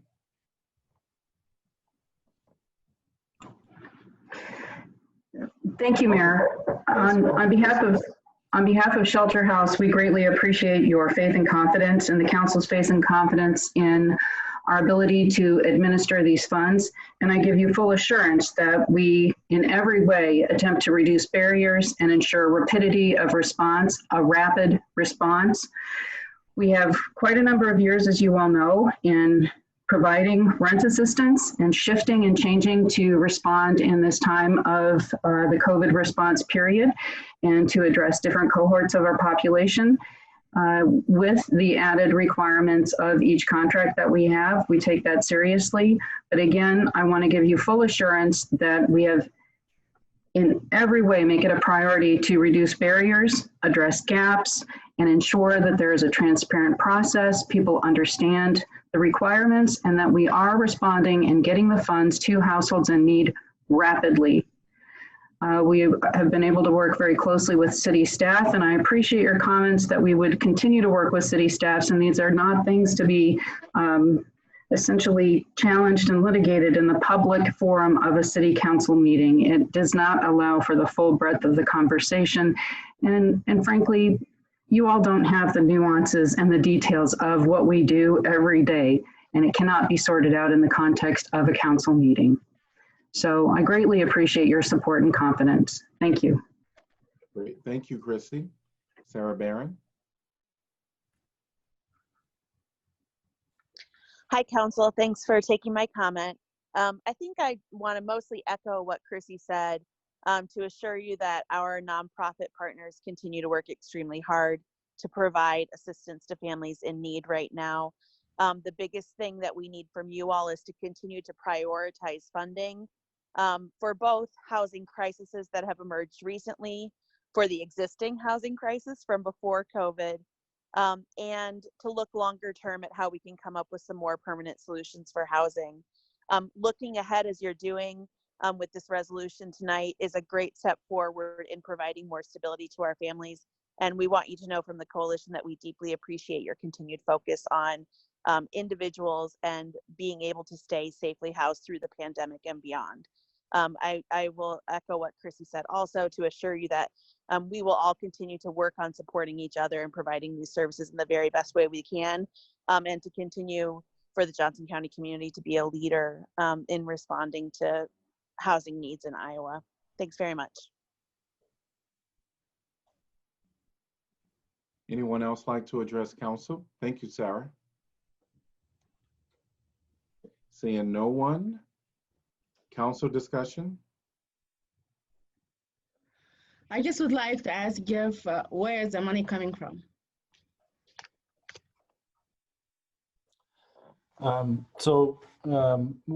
With just about any expense, we're always going to go to the budget authority we have first, and if we exceed that budget authority, then in this case we would likely go to the emergency reserve or unallocated general fund reserves. I would consult with our finance director and on how best to fund that, but it wouldn't take away from any other budgeted item. So in this case, we would use existing funds in the Affordable Housing Fund, and then as additional funds are needed by the City Council, then we would go into the unallocated reserves, or again, the emergency reserves of the city. You know, I really just think that, you know, we allocated the Affordable Housing Fund for affordable housing. And this money has been allocated to affordable housing crisis. We've been saving money to do like affordable housing for the people who need it. And we've been saving money over there for land banking or for, you know, each time we allocate money for any item that belongs to affordable housing. I guess it is really weird that whenever we have another crisis, and this money has been allocated for the people who are facing the crisis now too, just because they are the same people who need affordable housing, and they are the same people now facing another crisis we went to take from the money that we've been allocated for them for affordable housing, and give it to them and say, sorry, you get to wait more because we're gonna use the same money that we've been saving for you to do affordable housing because you guys keep getting crisis. And now you have this crisis, we're gonna use the same, from the same bottom money. I just think that we need, this is new, like the newer crisis happen, and we have, and it is crisis. Then we have money has been allocated for crisis, which is the emergency reserve. And I think 2020, to me, I just want to throw out this year and start all over. And just, I don't want 2020. If we can do that, we have all the crises ever. Like being mayor and mayor pro tem, we got all the crises in 1 year. And the first 6 months, we've been seeing all this. I just think that this is a crisis. We need to take from the money for the crisis, or if we don't have like enough money for the general fund. But please, don't take from the pot that we have it there, save it for affordable housing. Because those the same people that we want to build affordable housing for them. Yeah. I just want you to consider this, please, and just take the fund from somewhere else. And I encourage the council to support me on this, please. I appreciate exactly where you're coming from, Mayor Pro Tem, and I'm not a voting member of the council, but I do second the motion on a do-over for 2020 before that leaves my mind. But let me address that. Let me address the funding question real quick. You know, for example, earlier today in your agenda, you approved the $500,000 distribution from the Affordable Housing Fund. So that means we have $500,000 left for this fiscal year in a very simplistic view of it. Remember, 50,000 of that is set aside for emergency purposes, undefined emergency purposes. So we're going to use that 50,000 to plug this emergency right now, and then if more is needed, and this is why this resolution's here, if more is needed, I can go back in to other pots and get that. In the same funding distribution we have for the Affordable Housing program, for the Affordable Housing Fund, we have money set aside for that security deposit program. Okay, so that first round of 70,000 was last fiscal year. We haven't distributed the community 70,000 again this year. So we will use that first because it's budgeted explicitly for that program. So really what we're talking about is a remaining few dollars you have. You have $75,000 that are set aside for opportunity funds. Remember, your opportunity funds are for unanticipated opportunities or challenges throughout the year that council has to the discretion to fund. So, for example, we use those for the Houses into Homes contribution last year. Well, this year, what I'm saying is I would use those. This is kind of an unanticipated challenge. So we would use those $75,000 first, and then again, you know, the 225,000 between these next two items, if we fully expend all those dollars, we're likely going to be into the general fund reserves or the emergency reserve at that time. But I'm trying to follow the intent of the funding formula that council has authorized already, which includes unanticipated challenges and emergent situations. I fully expect that, you know, next February, if we have another challenge that comes our way, say like a dislocation of residents from an apartment building that has been bought and is being flipped. I know that you all would come through like you have in the past for funding for that. So it doesn't prevent us from dipping into those reserves for further emergencies going forward. But it is a lot cleaner in my mind to use the funds with the budgeted authority we have and then go into the reserves as kind of a last resort. You mean you are not using it for, you're using for the fund, the $50,000 for emergency? Yeah, so yeah, 5% of your $1 million allocation is set aside for emergencies every year. So that 50,000 would be kind of first to go in these, for the shelter house program, for example. The community program is already funded at $70,000. So we have $70,000 set aside waiting for that that program already. So yes, we're using those kind of. We're not using the land banking money or anything like that, but because I was during our meeting with the Mayor Bruta meeting, that's what I understood. Yeah, so we're no longer, our funding formula no longer contributes annual dollars to land banking, but we do have a reserve from previous contributions. And we're actively negotiating with one property owner right now. So we're setting aside those land banking funds and hopefully to continue to acquire property. That's what my understanding is. That could come from the land banking money. And I guess so this is not supposed to. No, we're holding the land banking money with the intent of continuing to acquire property, but we are not actively building that reserve right now. So the money we have for land banking is what we're working with. Then I'm good.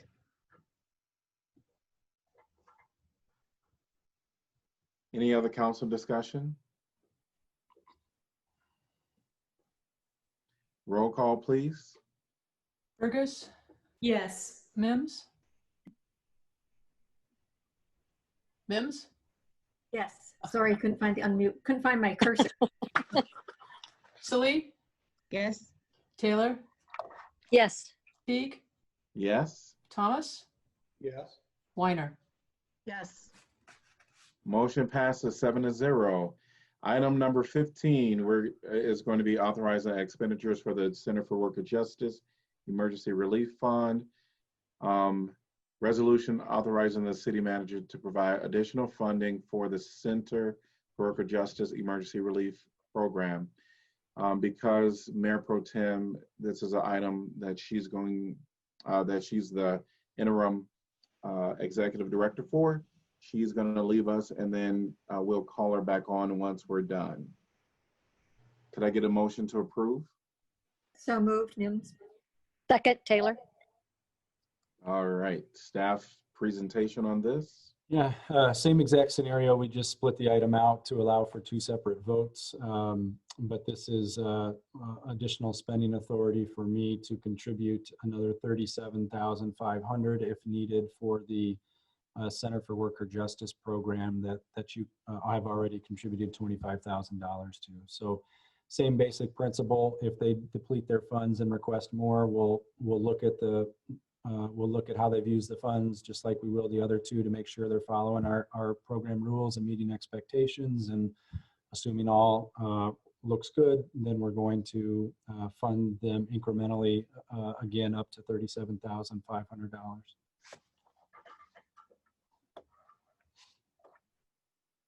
All right.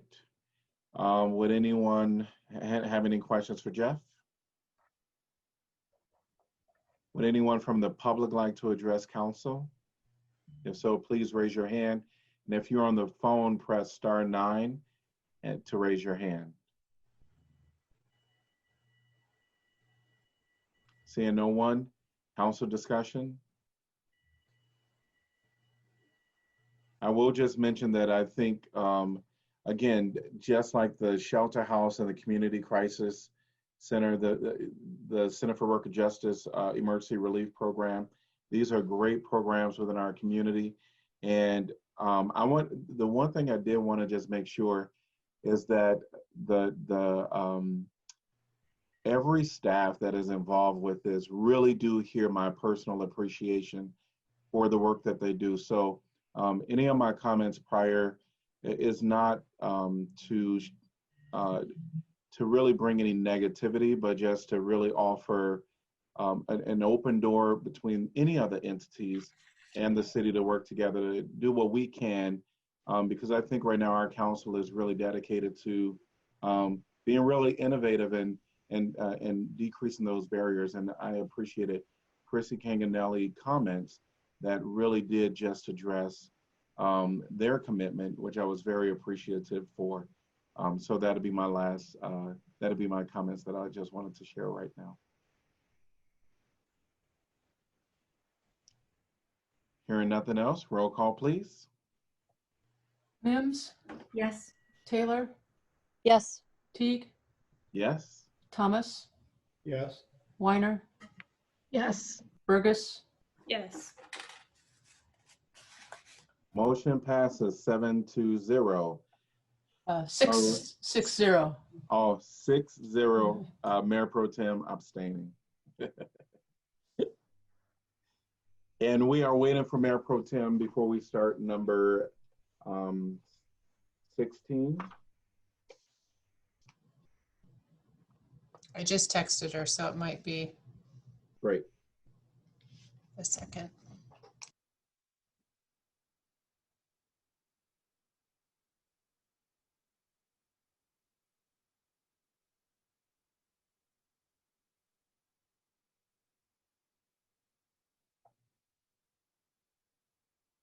All right, welcome back, Mayor Pro Tem. Great. Item number 16, Black Lives Matter Movement Mural. Resolution approving Public Art Advisory Committee recommendation to proceed with the process of creating a Black Lives Matter Movement art installation. Can I get a motion to approve? Move. Oh, Taylor, second. All right, moved by Salid, seconded by Taylor. And staff presentation, welcome, Wendy. And you're on mute. Okay, is that better? Yes. Good. Good evening. I'm Wendy Ford, the Economic Development Coordinator and also a staff liaison to the Public Art Advisory Committee along with Marcia Bollinger. The Iowa City Public Art Advisory Committee is forwarding their recommendation to approve proceeding with the process of creating a Black Lives Matter movement art installation. The purpose for the mural is to serve as a reminder and also a representation of the community's commitment to social justice. The creation of the mural is being coordinated by Public Space One and the Center for Afrofuturist Studies, which for obvious reasons I'm going to refer to as CAS. And it's expected to encompass the 2 5-story stair towers of the parking ramp that faces Burlington Street just to the west of Clinton Street. The project process was outlined and presented to the Public Art Advisory Committee earlier this month, and the committee voted to forward a recommendation to you to proceed with the process of the creation of the work. That outline of the process was included in your packet. In short, it talks about how Antoine Williams and Dante K. Hayes, artists working with CAS, will work with the local Black community and organizations in creating and implementing the design of the mural. Plans for the project include a comprehensive process that will result in the creation of the mural, but also provide fellowships to Black artists, local Black artists, a film documentation of the project and the process, and then interviews and conversations around the project. And finally, the release of a documentary and a celebration in the spring of 2021, spring or summer of 21. This past spring, the Public Art Advisory Committee evaluated priority locations for public art installations, which included the Capitol Street parking ramp. At their meeting on June 4th, the PAC, Public Art Advisory Committee, determined the location to be ideal for an art installation and subsequently agreed that the project should honor the Black Lives Matter movement by providing this reminder and representation of the community's commitment to social justice. Funding for the $42,500 project has been provided through the Iowa City Public Art Program and the University of Iowa. $30,000 will come from the FY20 Public Art Program funds and $12,500 from the University of Iowa. The creation of the mural is expected to begin in early September and was initially thought to be able to be completed by the end of October this year. However, as coordinators looked more closely at the schedule, they felt an October completion date would not allow for the community input that they desire. And they now plan to extend the process and complete the project in the spring of next year. So after your approval of the process and before the work begins, the city will enter into an agreement with Public Space One and CAS. The agreement will spell out the schedule, including dates for review and approval of the project process, satisfactory progress of the project, communication and coordination with the city throughout the process, a timeline for distribution of the funds, a date for completion of the mural, and the responsibility for 3 years of maintenance of the mural after its installation. So the Public Art Advisory Committee respectfully requests your approval of the process of creating a Black Lives mural, Black Lives Movement mural. Thank you. Any questions for Wendy? All right. Would anyone from the public like to address this topic? If so, please raise your hand. And if you're on the phone, press *9.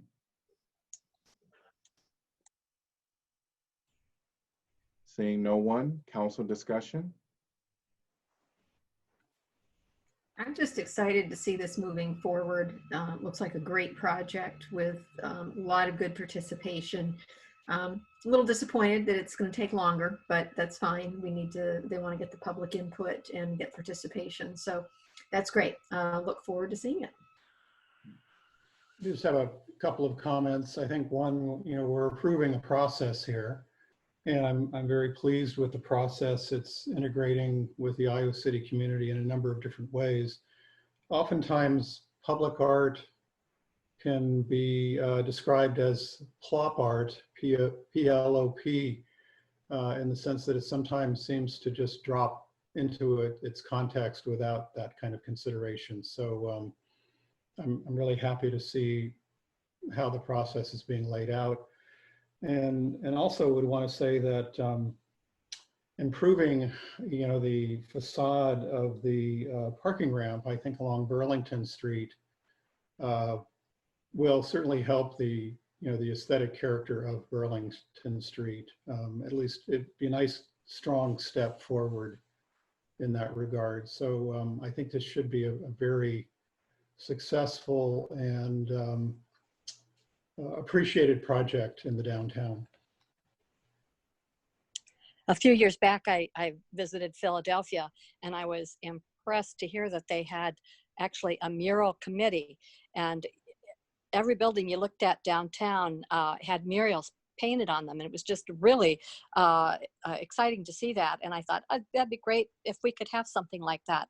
And so now, what better time to express the Black Lives Matter movement, and as John had mentioned, what a perfect tapestry for it. I mean, that cold concrete look of those towers has been there forever, and that's a major entrance into town, and it'll just be really a nice addition. I think it's perfect location and well suited to something to emphasize the Black Lives Matter. All right. Yeah, go right ahead. All right. Now, if I recall the committee meeting notes, they also intend to involve young artists from Iowa City, from the Black community, and that's a real positive. And I think it'll be a really nice counterpoint opposite the music building. Yep. I concur. All right, any other comments? Mayor, if I may, real quick, typically I sign off on the public art agreements at this level of funding. Is the council comfortable with me executing that agreement with the artists, or do you want to see that agreement at a public meeting? I'm comfortable. What is the amount? Our contribution will be $30,000. Yep. Yeah, I'm comfortable with that amount. I'm okay with that. Yeah. I am as well. Yes. Okay, thank you. All right. Roll call, please. Salee, Yes. Taylor, Yes. Teague, Yes. Thomas, Yes. Weiner, Yes. Burgess, Yes. Mims. Yes. Motion passes 7-0. BIPOC and immigrant grants, resolution authorizing the mayor to sign and the city clerk to attest an agreement with Think Iowa City to contribute $25,000 in funding to assist Iowa City BIPOC and immigrant-owned businesses impacted by COVID-19 pandemic. Can I get a motion to approve? So moved. Second. All right, staff presentation. Hi again, Council. Wendy Ford, Economic Development Coordinator. The Better Together Project has requested $25,000 from the City of Iowa City to better respond to the need from the Iowa City businesses owned by Black, Indigenous, people of color, and immigrants. The recipient of the funds and the party to the agreement with the city will be Think Iowa City, which many of you know is the newer brand name of the Convention and Visitors Bureau. Project Better Together initiated a fund for assisting BIPOC and immigrant-owned businesses through the Holding Our Own program and found that the need exceeded the funding that they had. In a survey they took, 33 Iowa City BIPOC and immigrant-owned businesses indicated a need for more than $160,000 to keep their businesses going. Of the 33 businesses, 15 had not received any other type of relief funding, such as PPP. There were a total of 50 respondents to the survey, of which 66% were from Iowa City, 22% from Coralville, and 12% from North Liberty. The need is great and indicated a total funding request of almost $250,000, with an average applicant request of almost $5,000. And this need can be backed up. I don't think I'll go through it. You've probably had time to read it, but through national studies, it's been shown that there's been a significant impact on BIPOC and immigrant-owned businesses across the nation. Iowa City in our area is no different, and part of that reason is that the funding has not been as available to BIPOC and immigrant-owned businesses, and frankly, a lot of the customers of BIPOC and immigrant-owned businesses are also struggling themselves, many of whom are BIPOC and immigrants themselves. So in part due to systemic racism, BIPOC and immigrant-owned businesses are less likely to have that financial cushion and less likely to be able to secure conventional financing in times of need. And that is why the City of Iowa City has been asked to step up and provide this $25,000 in funding through Think Iowa City for BIPOC business grants. That's about the extent of my comments. Great. If you had any questions. Any questions for Wendy? Thank you, Wendy. Is there anyone from the public that would like to address this topic? If so, please raise your hand and I'll call on you. And if you're on the phone, press *9. Seeing no one, council discussion. I'm going to be in support of this, and I think it's an example of a program, that's being driven by COVID-19. But I do see this one as perhaps one that may have long-term opportunities. I don't see these challenges going away with COVID-19. I think cities often have programs where they try to identify funding for the needs of the BIPOC community kind of as a matter of course. So this may be something that could evolve into a long-term program.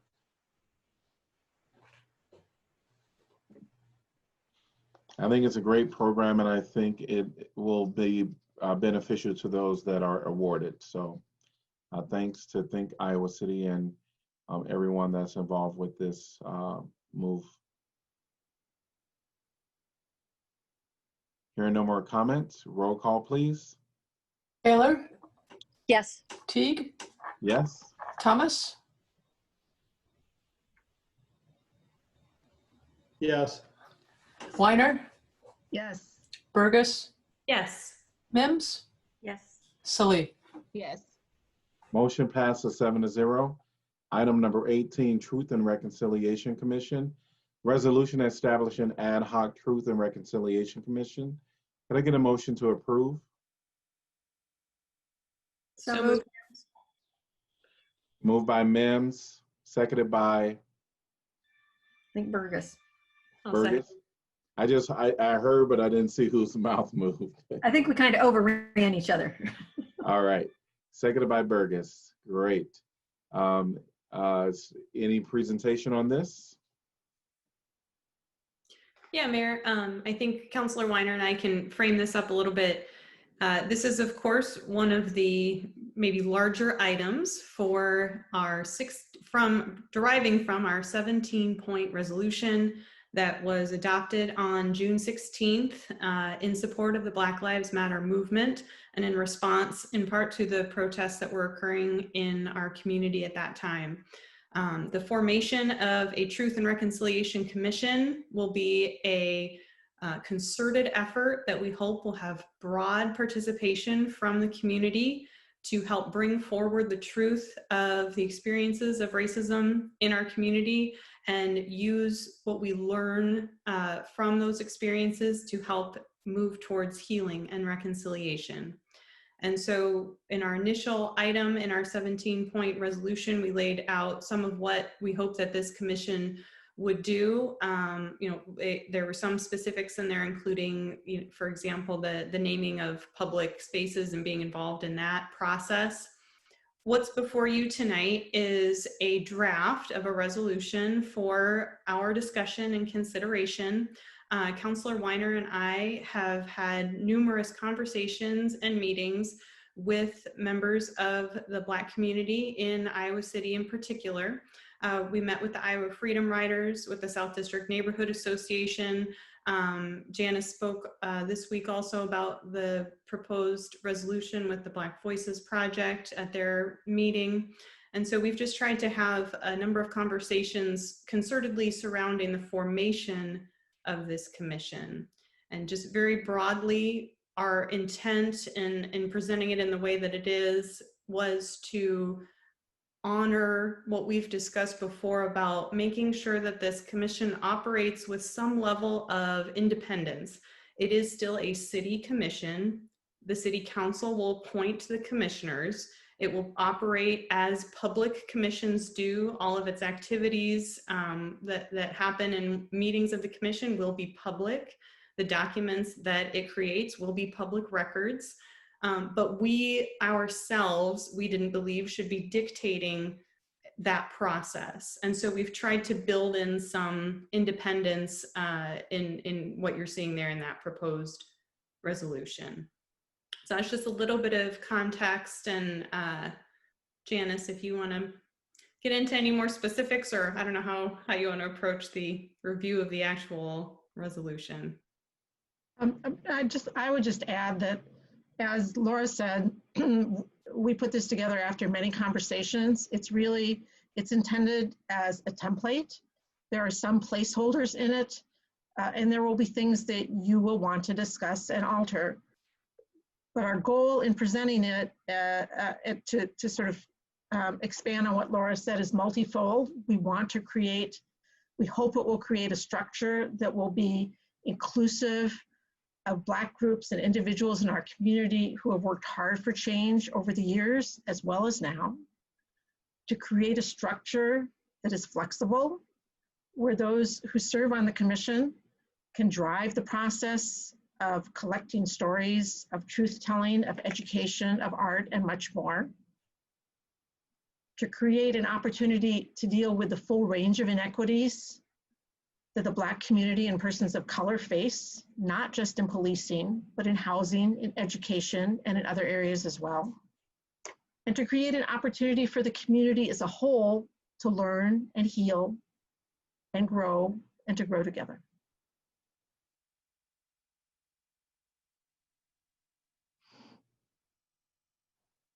Great. All right. Does anyone, I guess council will be able to talk in greater detail as we go on. If anyone has anything they want to ask or mention right now, you certainly can do that now, but we will have discussion after public discussion here. So if anyone wants to address, feel free to just jump right in.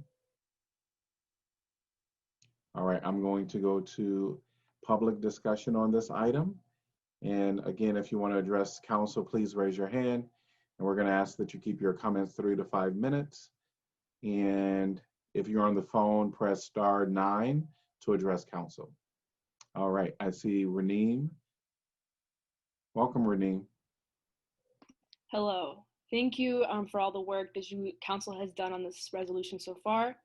Firstly, we ask that this resolution not be finalized without more opportunity for community groups to study it and offer concrete proposals in writing with respect to amending or expanding upon it.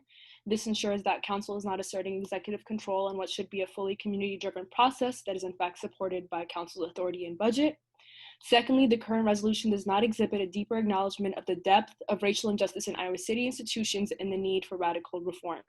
The preamble does not acknowledge that racial injustice in Iowa City persists despite numerous past efforts to address it, nor does it address the observations of race theorists across the country that systemic racism is deeply resistant to change and that the onus must be on communities of privilege to confront the underlying issues. The TRC process is not meaningful if we are not able to employ the full measure of persuasive power that city institutions hold to engage such communities of privilege. Thirdly, the resolution does not have language clearly defining the independent nature of the TRC, especially with respect to council's role in the persistence of racial injustice in Iowa City. It must be clear that the TRC must not be required to seek council approval of its agenda or activities, and that the TRC's commissioners have no obligation to the directives of the mayor or council. That brings me to my fourth point. The resolution has no language regarding the initial budget allocation, even though council has already approved a $1 million budget for racial injustice work. There must also be language regarding the TRC's budget autonomy. Regarding the powers of the TRC, there must be clear commitments for the TRC's subpoena power of documents not generally released to the public or for witnesses not inclined to speak publicly. The council must commit to fully leveraging its official and persuasive authority to ensure the TRC's access to documents and witnesses it believes are necessary for it to fulfill its mandate. Moreover, some examples of what this commitment would look like are A, working to get the TRC access to documents from the police department and other city departments and agencies, including through streamlined open access requests as necessary in compliance with state law. B, the council commits to directing city staff to otherwise cooperate with the TRC and appear before the TRC as requested. And C, council members individually commit to announcing publicly and by social media that they support the TRC and are available to appear before and answer questions of the TRC and the TRC's request, and that they strongly encourage other persons with positions of power in Iowa City, whether that be university, local businesses, landlords, etc., to make similar public comments. Most importantly, we ask that council allow for a period of time for formal comments in writing and that we not rush this intricate process. Thank you for your time. Thank you, Raneem. Would anyone else like to address council? David?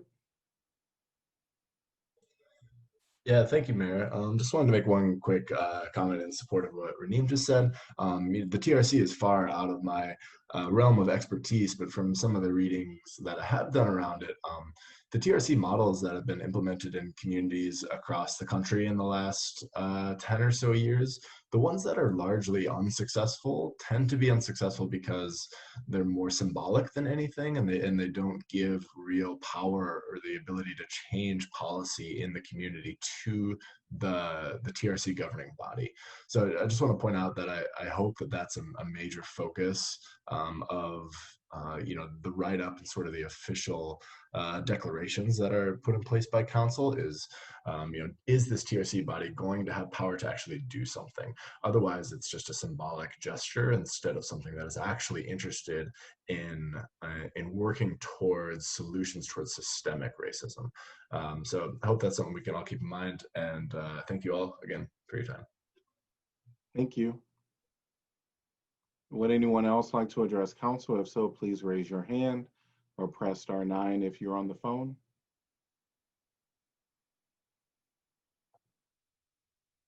Seeing no one, council discussion. I just had a quick question and sort of a clarification point. And item number 7, I think there's a typo because it says December 1st, 2020 to May 31st, 2020.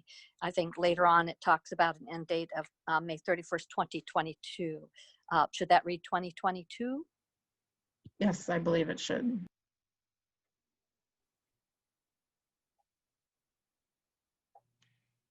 So I guess my thought is we can, maybe go item by item, or if council wants to talk about maybe a particular area that they wanted to address, that's one of the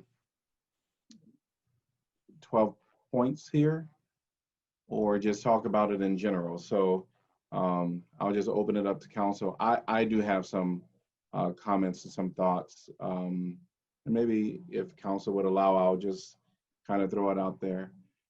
One of the things that I first want to say is thanks to Councilor Burgess and Weiner for all of your hard work at undertaking this process. I know that it was a time-consuming effort, but I also know that your commitment to really seeking out the voices of the public, people weighing in from the public on what could be next within the resolution of the Truth and Reconciliation Commission. I really appreciate your time in taking this on. I have, just as many of you have talked to many people within the community, even about what has been presented. And so for me, I personally would like to go through the resolution as it is written, maybe point by point, and if people have suggestions for change, then we go ahead and make those suggestions as we go through this. So that would be my suggestion and my thought. I just want to ask you because I want to really understand this. You want us to go through the items, and after that, we have to pass it today? That's what you're doing? And also, I want to ask Laura and Janice, when did you done from this? And who did you share it with? And when did you share it? I think it was maybe last Wednesday or Thursday, because I was without power. And so Janice and I were communicating as I could get cell service. And I asked her to kind of finalize the draft based on our conversations. And she circulated it to the city attorney to make sure that there was nothing illegal in it. And then I think that was when it was finalized on maybe Sunday. Uh-huh.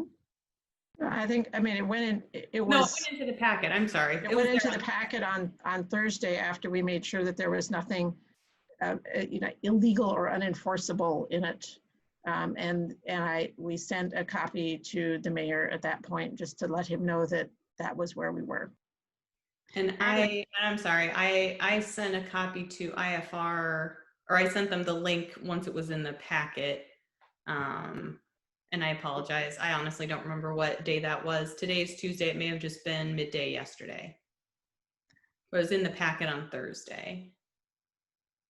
And are we voting, Mayor? Are we voting for this resolution today? We certainly can vote. I think one of the things that we could do is kind of go through what was presented, and this, of course, is council's decision how we want to do this. We can go through what was written, kind of give our initial thoughts and comments. We do know that people did have challenges with internet, all that other stuff. And so if someone wanted to entertain the motion to, postpone this until the next meeting, I personally would be in agreement with that. But I also think that either we can take time now to either talk about this, or we can wait for more people in the community to review it, to weigh in on it, and then we can come back next time and have in-depth conversation after people have actually had an opportunity, a greater opportunity to see the document. My thought would be that we have maybe some brief discussion tonight, but not spend way too much time on it, because I would anticipate we're going to get some pretty significant input from the community, including IFR. And that may inform our decision, differently than looking just at this tonight. But I think it certainly makes sense to maybe go through and talk about just some of the conceptual kinds of things that are in here. And then I would certainly entertain a motion to defer it so that we make sure that we, get all the public input. I think, as people have said, number one, even if we hadn't had the issues of the storm and internet, et cetera, last week, as we've talked about before, getting something this significant on a Thursday and expecting people to read it and totally react to it and vote on a Tuesday is not necessarily enough time, depending on the significance of the issue. And this one is very, very significant. So I would encourage us not to vote on it tonight. And I would encourage us not to spend an hour or two going through this. Again, maybe some kind of quickly go through what are our thoughts on number of members and, and some of those things, and then maybe wait for our more detailed discussion until we have more public input. I agree with Susan on that, because I was thinking probably the one item we could spend some time on tonight is the composition, just talking about the composition. And of course, that's the first couple of items there, 9 versus 11, those kinds of details that just look at who we want on the committee and how it's going to be put together. I think rather than getting into the nitty gritty of each of the items at this time, as Susan said, we just got it on Thursday, haven't had a lot of time to absorb it or think about it or get input from other folks. And Look, I was asking the. Sorry, go ahead. Yeah, I haven't finished when I was trying to ask you the questions and everything, but that's okay. I asked those questions because that's what I was trying to say. People are not getting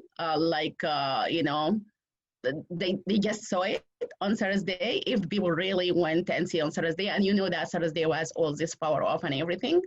And I kind of, I agree with the same thing that everybody said here, because this is really important one. And I just believe from the few people who saw it and they have a lot of input that they want to change some item there, I really propose that we defer it. And I will put a motion to defer this for next meeting.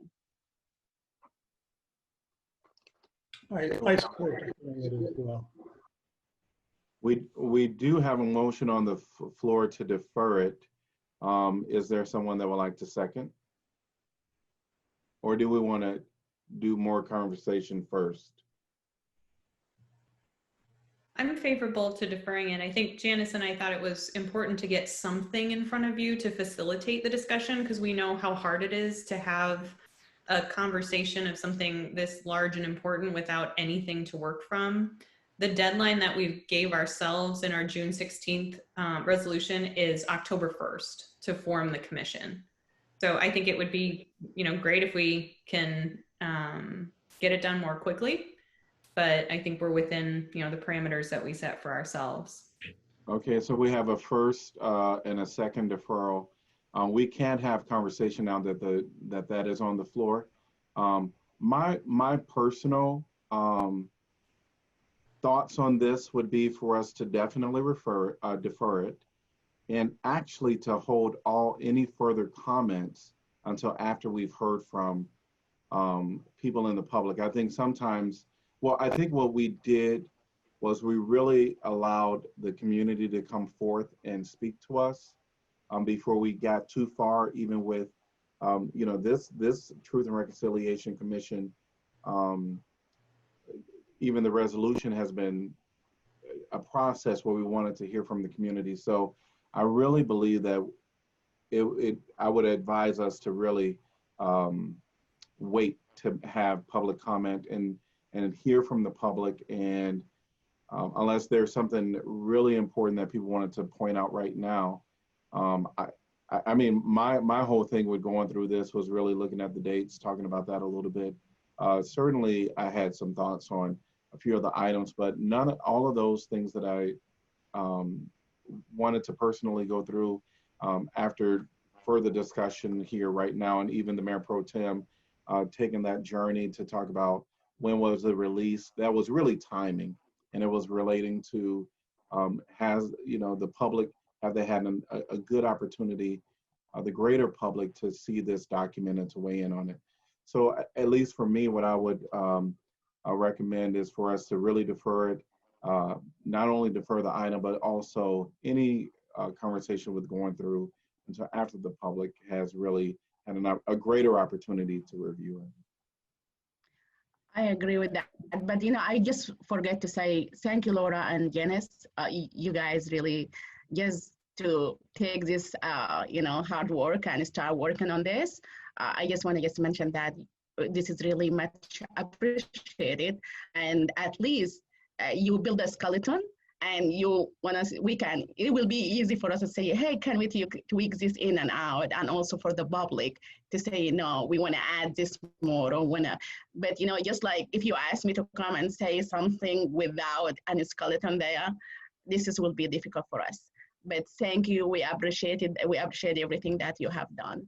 And hopefully we hear from the public and we complete the resolution in the way that everybody happy with it. Yeah, I'd like to echo those thoughts. This was a very tough assignment. Thank you for your work on this. It would have been tough without COVID and the natural disaster, but a pretty crazy time to be working on this. So thank you for your efforts.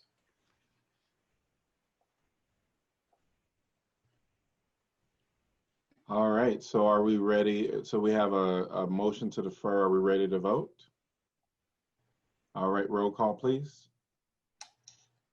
Teague, Yes? Thomas, Yes. Weiner, Yes. Burgess, Yes. Mims, Yes. Salee, Yes. Taylor. Yes. Motion passes 7-0. Item number 19, council appointments. Applications must reside in Iowa City. Applicants must reside in Iowa City and be 18 years of age unless specific qualifications are stated. 19A, Planning and Zoning Commission. One vacancy to fill an unexpired term upon appointment through June 30th, 2023. Could I get we're gonna have council discussion on this, and so my Mayor Pro Tem normally is next to me, and but I know that we do have one vacancy, and it is a gender required role, and is male. Correct. I would nominate Mark Nolte. We had discussion before in terms of who had applied, and we didn't want to have 3 realtors on there. We've had another application of a male of Mark Nolte. Mark has been involved in this community for a long, long time, working with businesses, working with the city as part of ICAD, now helping direct Better Together. So he knows certainly a lot about different aspects. And I think he's just a very logical, reasonable kind of person who would be really good on P&Z. I second that. I agree. I think all the time that, and the years that I've known Mark and being on the council and his work with the city, he has a good grasp of the knowledge of P&Z and understands the nature of their work. And I think he would be a good addition to that. I second all of it. Anyone else? So we John, you're muted. I support Mark. I've had many conversations with him when he was with ICAD over issues related to planning and zoning. And I thought his comments in his application under experience were really kind of spot on in terms of trying to understand the various sides that one must need to come to grips with on matters of planning and zoning. So I think he'll be a valuable addition to the P&Z Commission. Right. Agree. All right. So Yes. roll call, please, for Mark Nolte to be appointed to the Planning and Zoning Commission. Thomas, Yes. Weiner, Yes. Burgess, Yes. Mims, Yes. Salee, Yes. Taylor, Yes. Teague. Yes, motion passes 7-0. Item 20, announcement of vacancies new. Human Rights Commission, 1 vacancy to fill an unexpired term plus a 3-year term upon appointment through December 31st, 2023. Applications must be received by 5 p.m. September 29th, 2020. Item announcement of vacancies previous, and this is item number 21. Client Action Commission, 1 vacancy to fill an unexpired term plus a 3-year term. Applications must be received by 5 p.m. September 8th, 2020. Airport Zoning Board of Adjustment, 1 vacancy to fill a 5-year term. Historic Preservation Commission, East College Street, 1 vacancy to fill a 3-year term. Historic Preservation Commission, North Side, 1 vacancy to fill a 3-year term. Historic Preservation Commission, Woodlawn, 1 vacancy to fill an unexpired term. Telecommunications Commission, 1 vacancy to fill a 3-year term. Vacancies will remain open until filled. We are now on to item number 22, and I saw Ryan. Good evening. And I saw Ann earlier. Anna, earlier. Yes, Anna was on for the work session. She was unfortunately unable to be here for the formal session, but it worked out because I was unable to be here for the work session as it is my mother's 60th birthday. And so we were having a little dinner for her. It's also my parents' wedding anniversary, and I leave for school tomorrow. So it was a bit of a day. But as for school things, not too much to announce this week. Classes start next Monday, and move-in has started this week.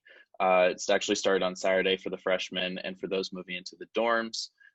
That is under COVID restrictions, so all students moving in are only allowed 2 people to come with them.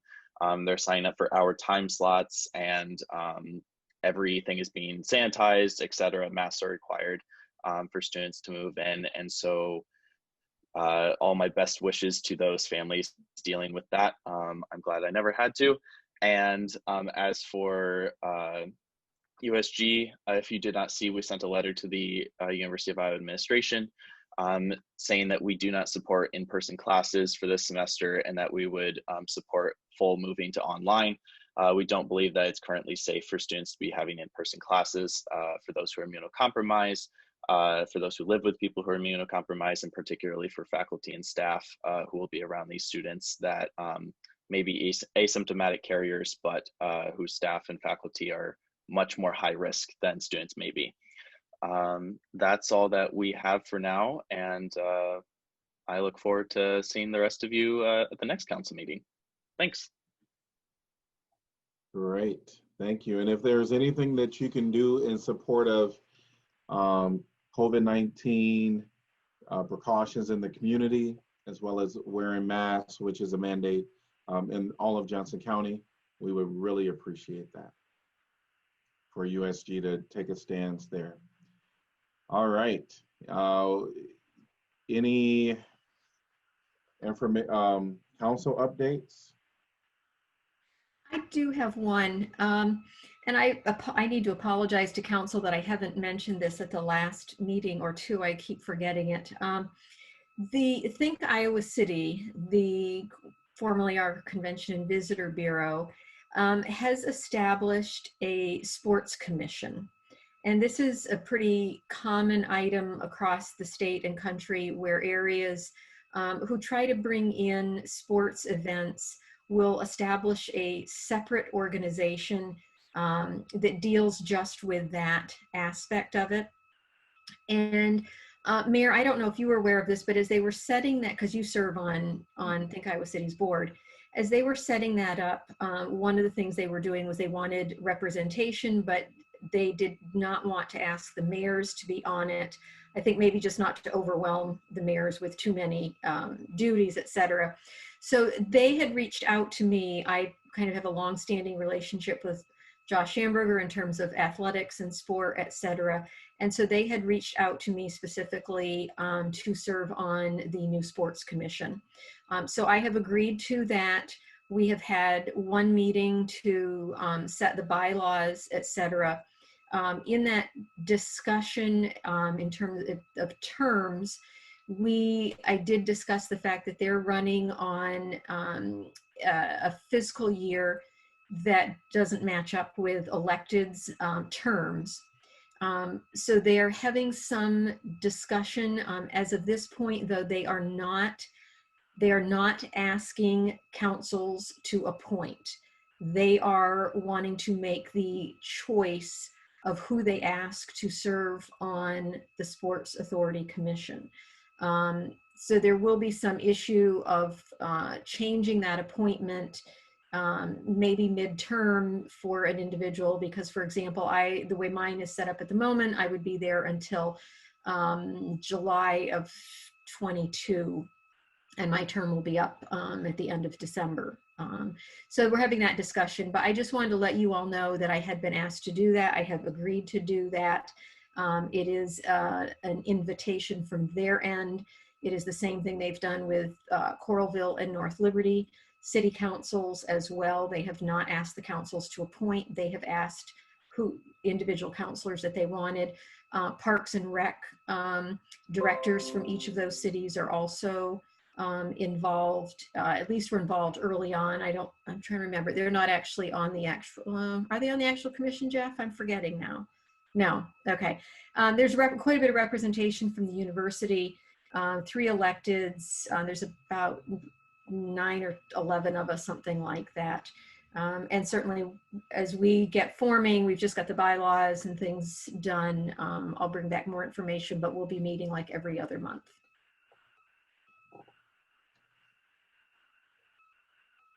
All right, thank you for the update. Anyone else has an update?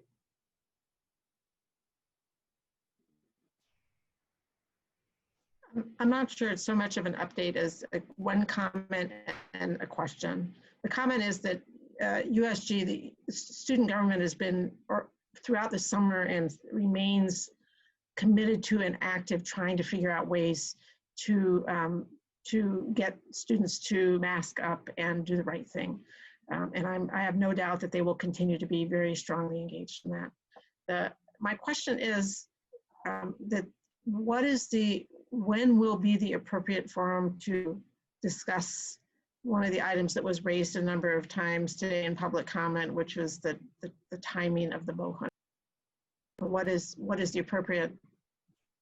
I'm still new enough that I don't know that. Yeah, so our intention is to have that on your next agenda. So you would adopt the 3rd reading of the ordinance and then be presented with the rules and regulations associated with the urban bow hunt. You would have the ability to modify those rules and regulations at the meeting or defer the item if you felt like you needed to consider additional information or you needed more time.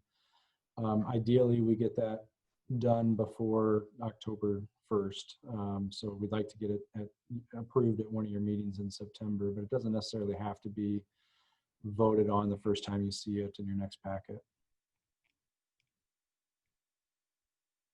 Thank you.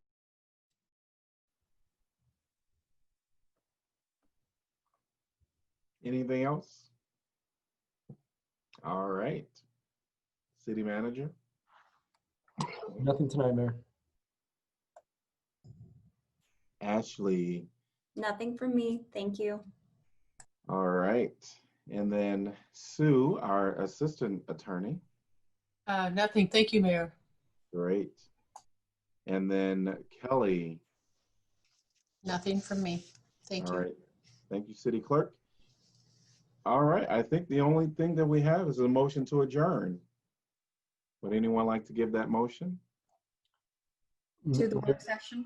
Do you intend to go back to work session for the? Yes, we will go back to the work session. Yep, so we can finish. Move that we adjourn to the work session. Second, Pauline. All right. All in favor say aye. Aye. Aye. Any opposed?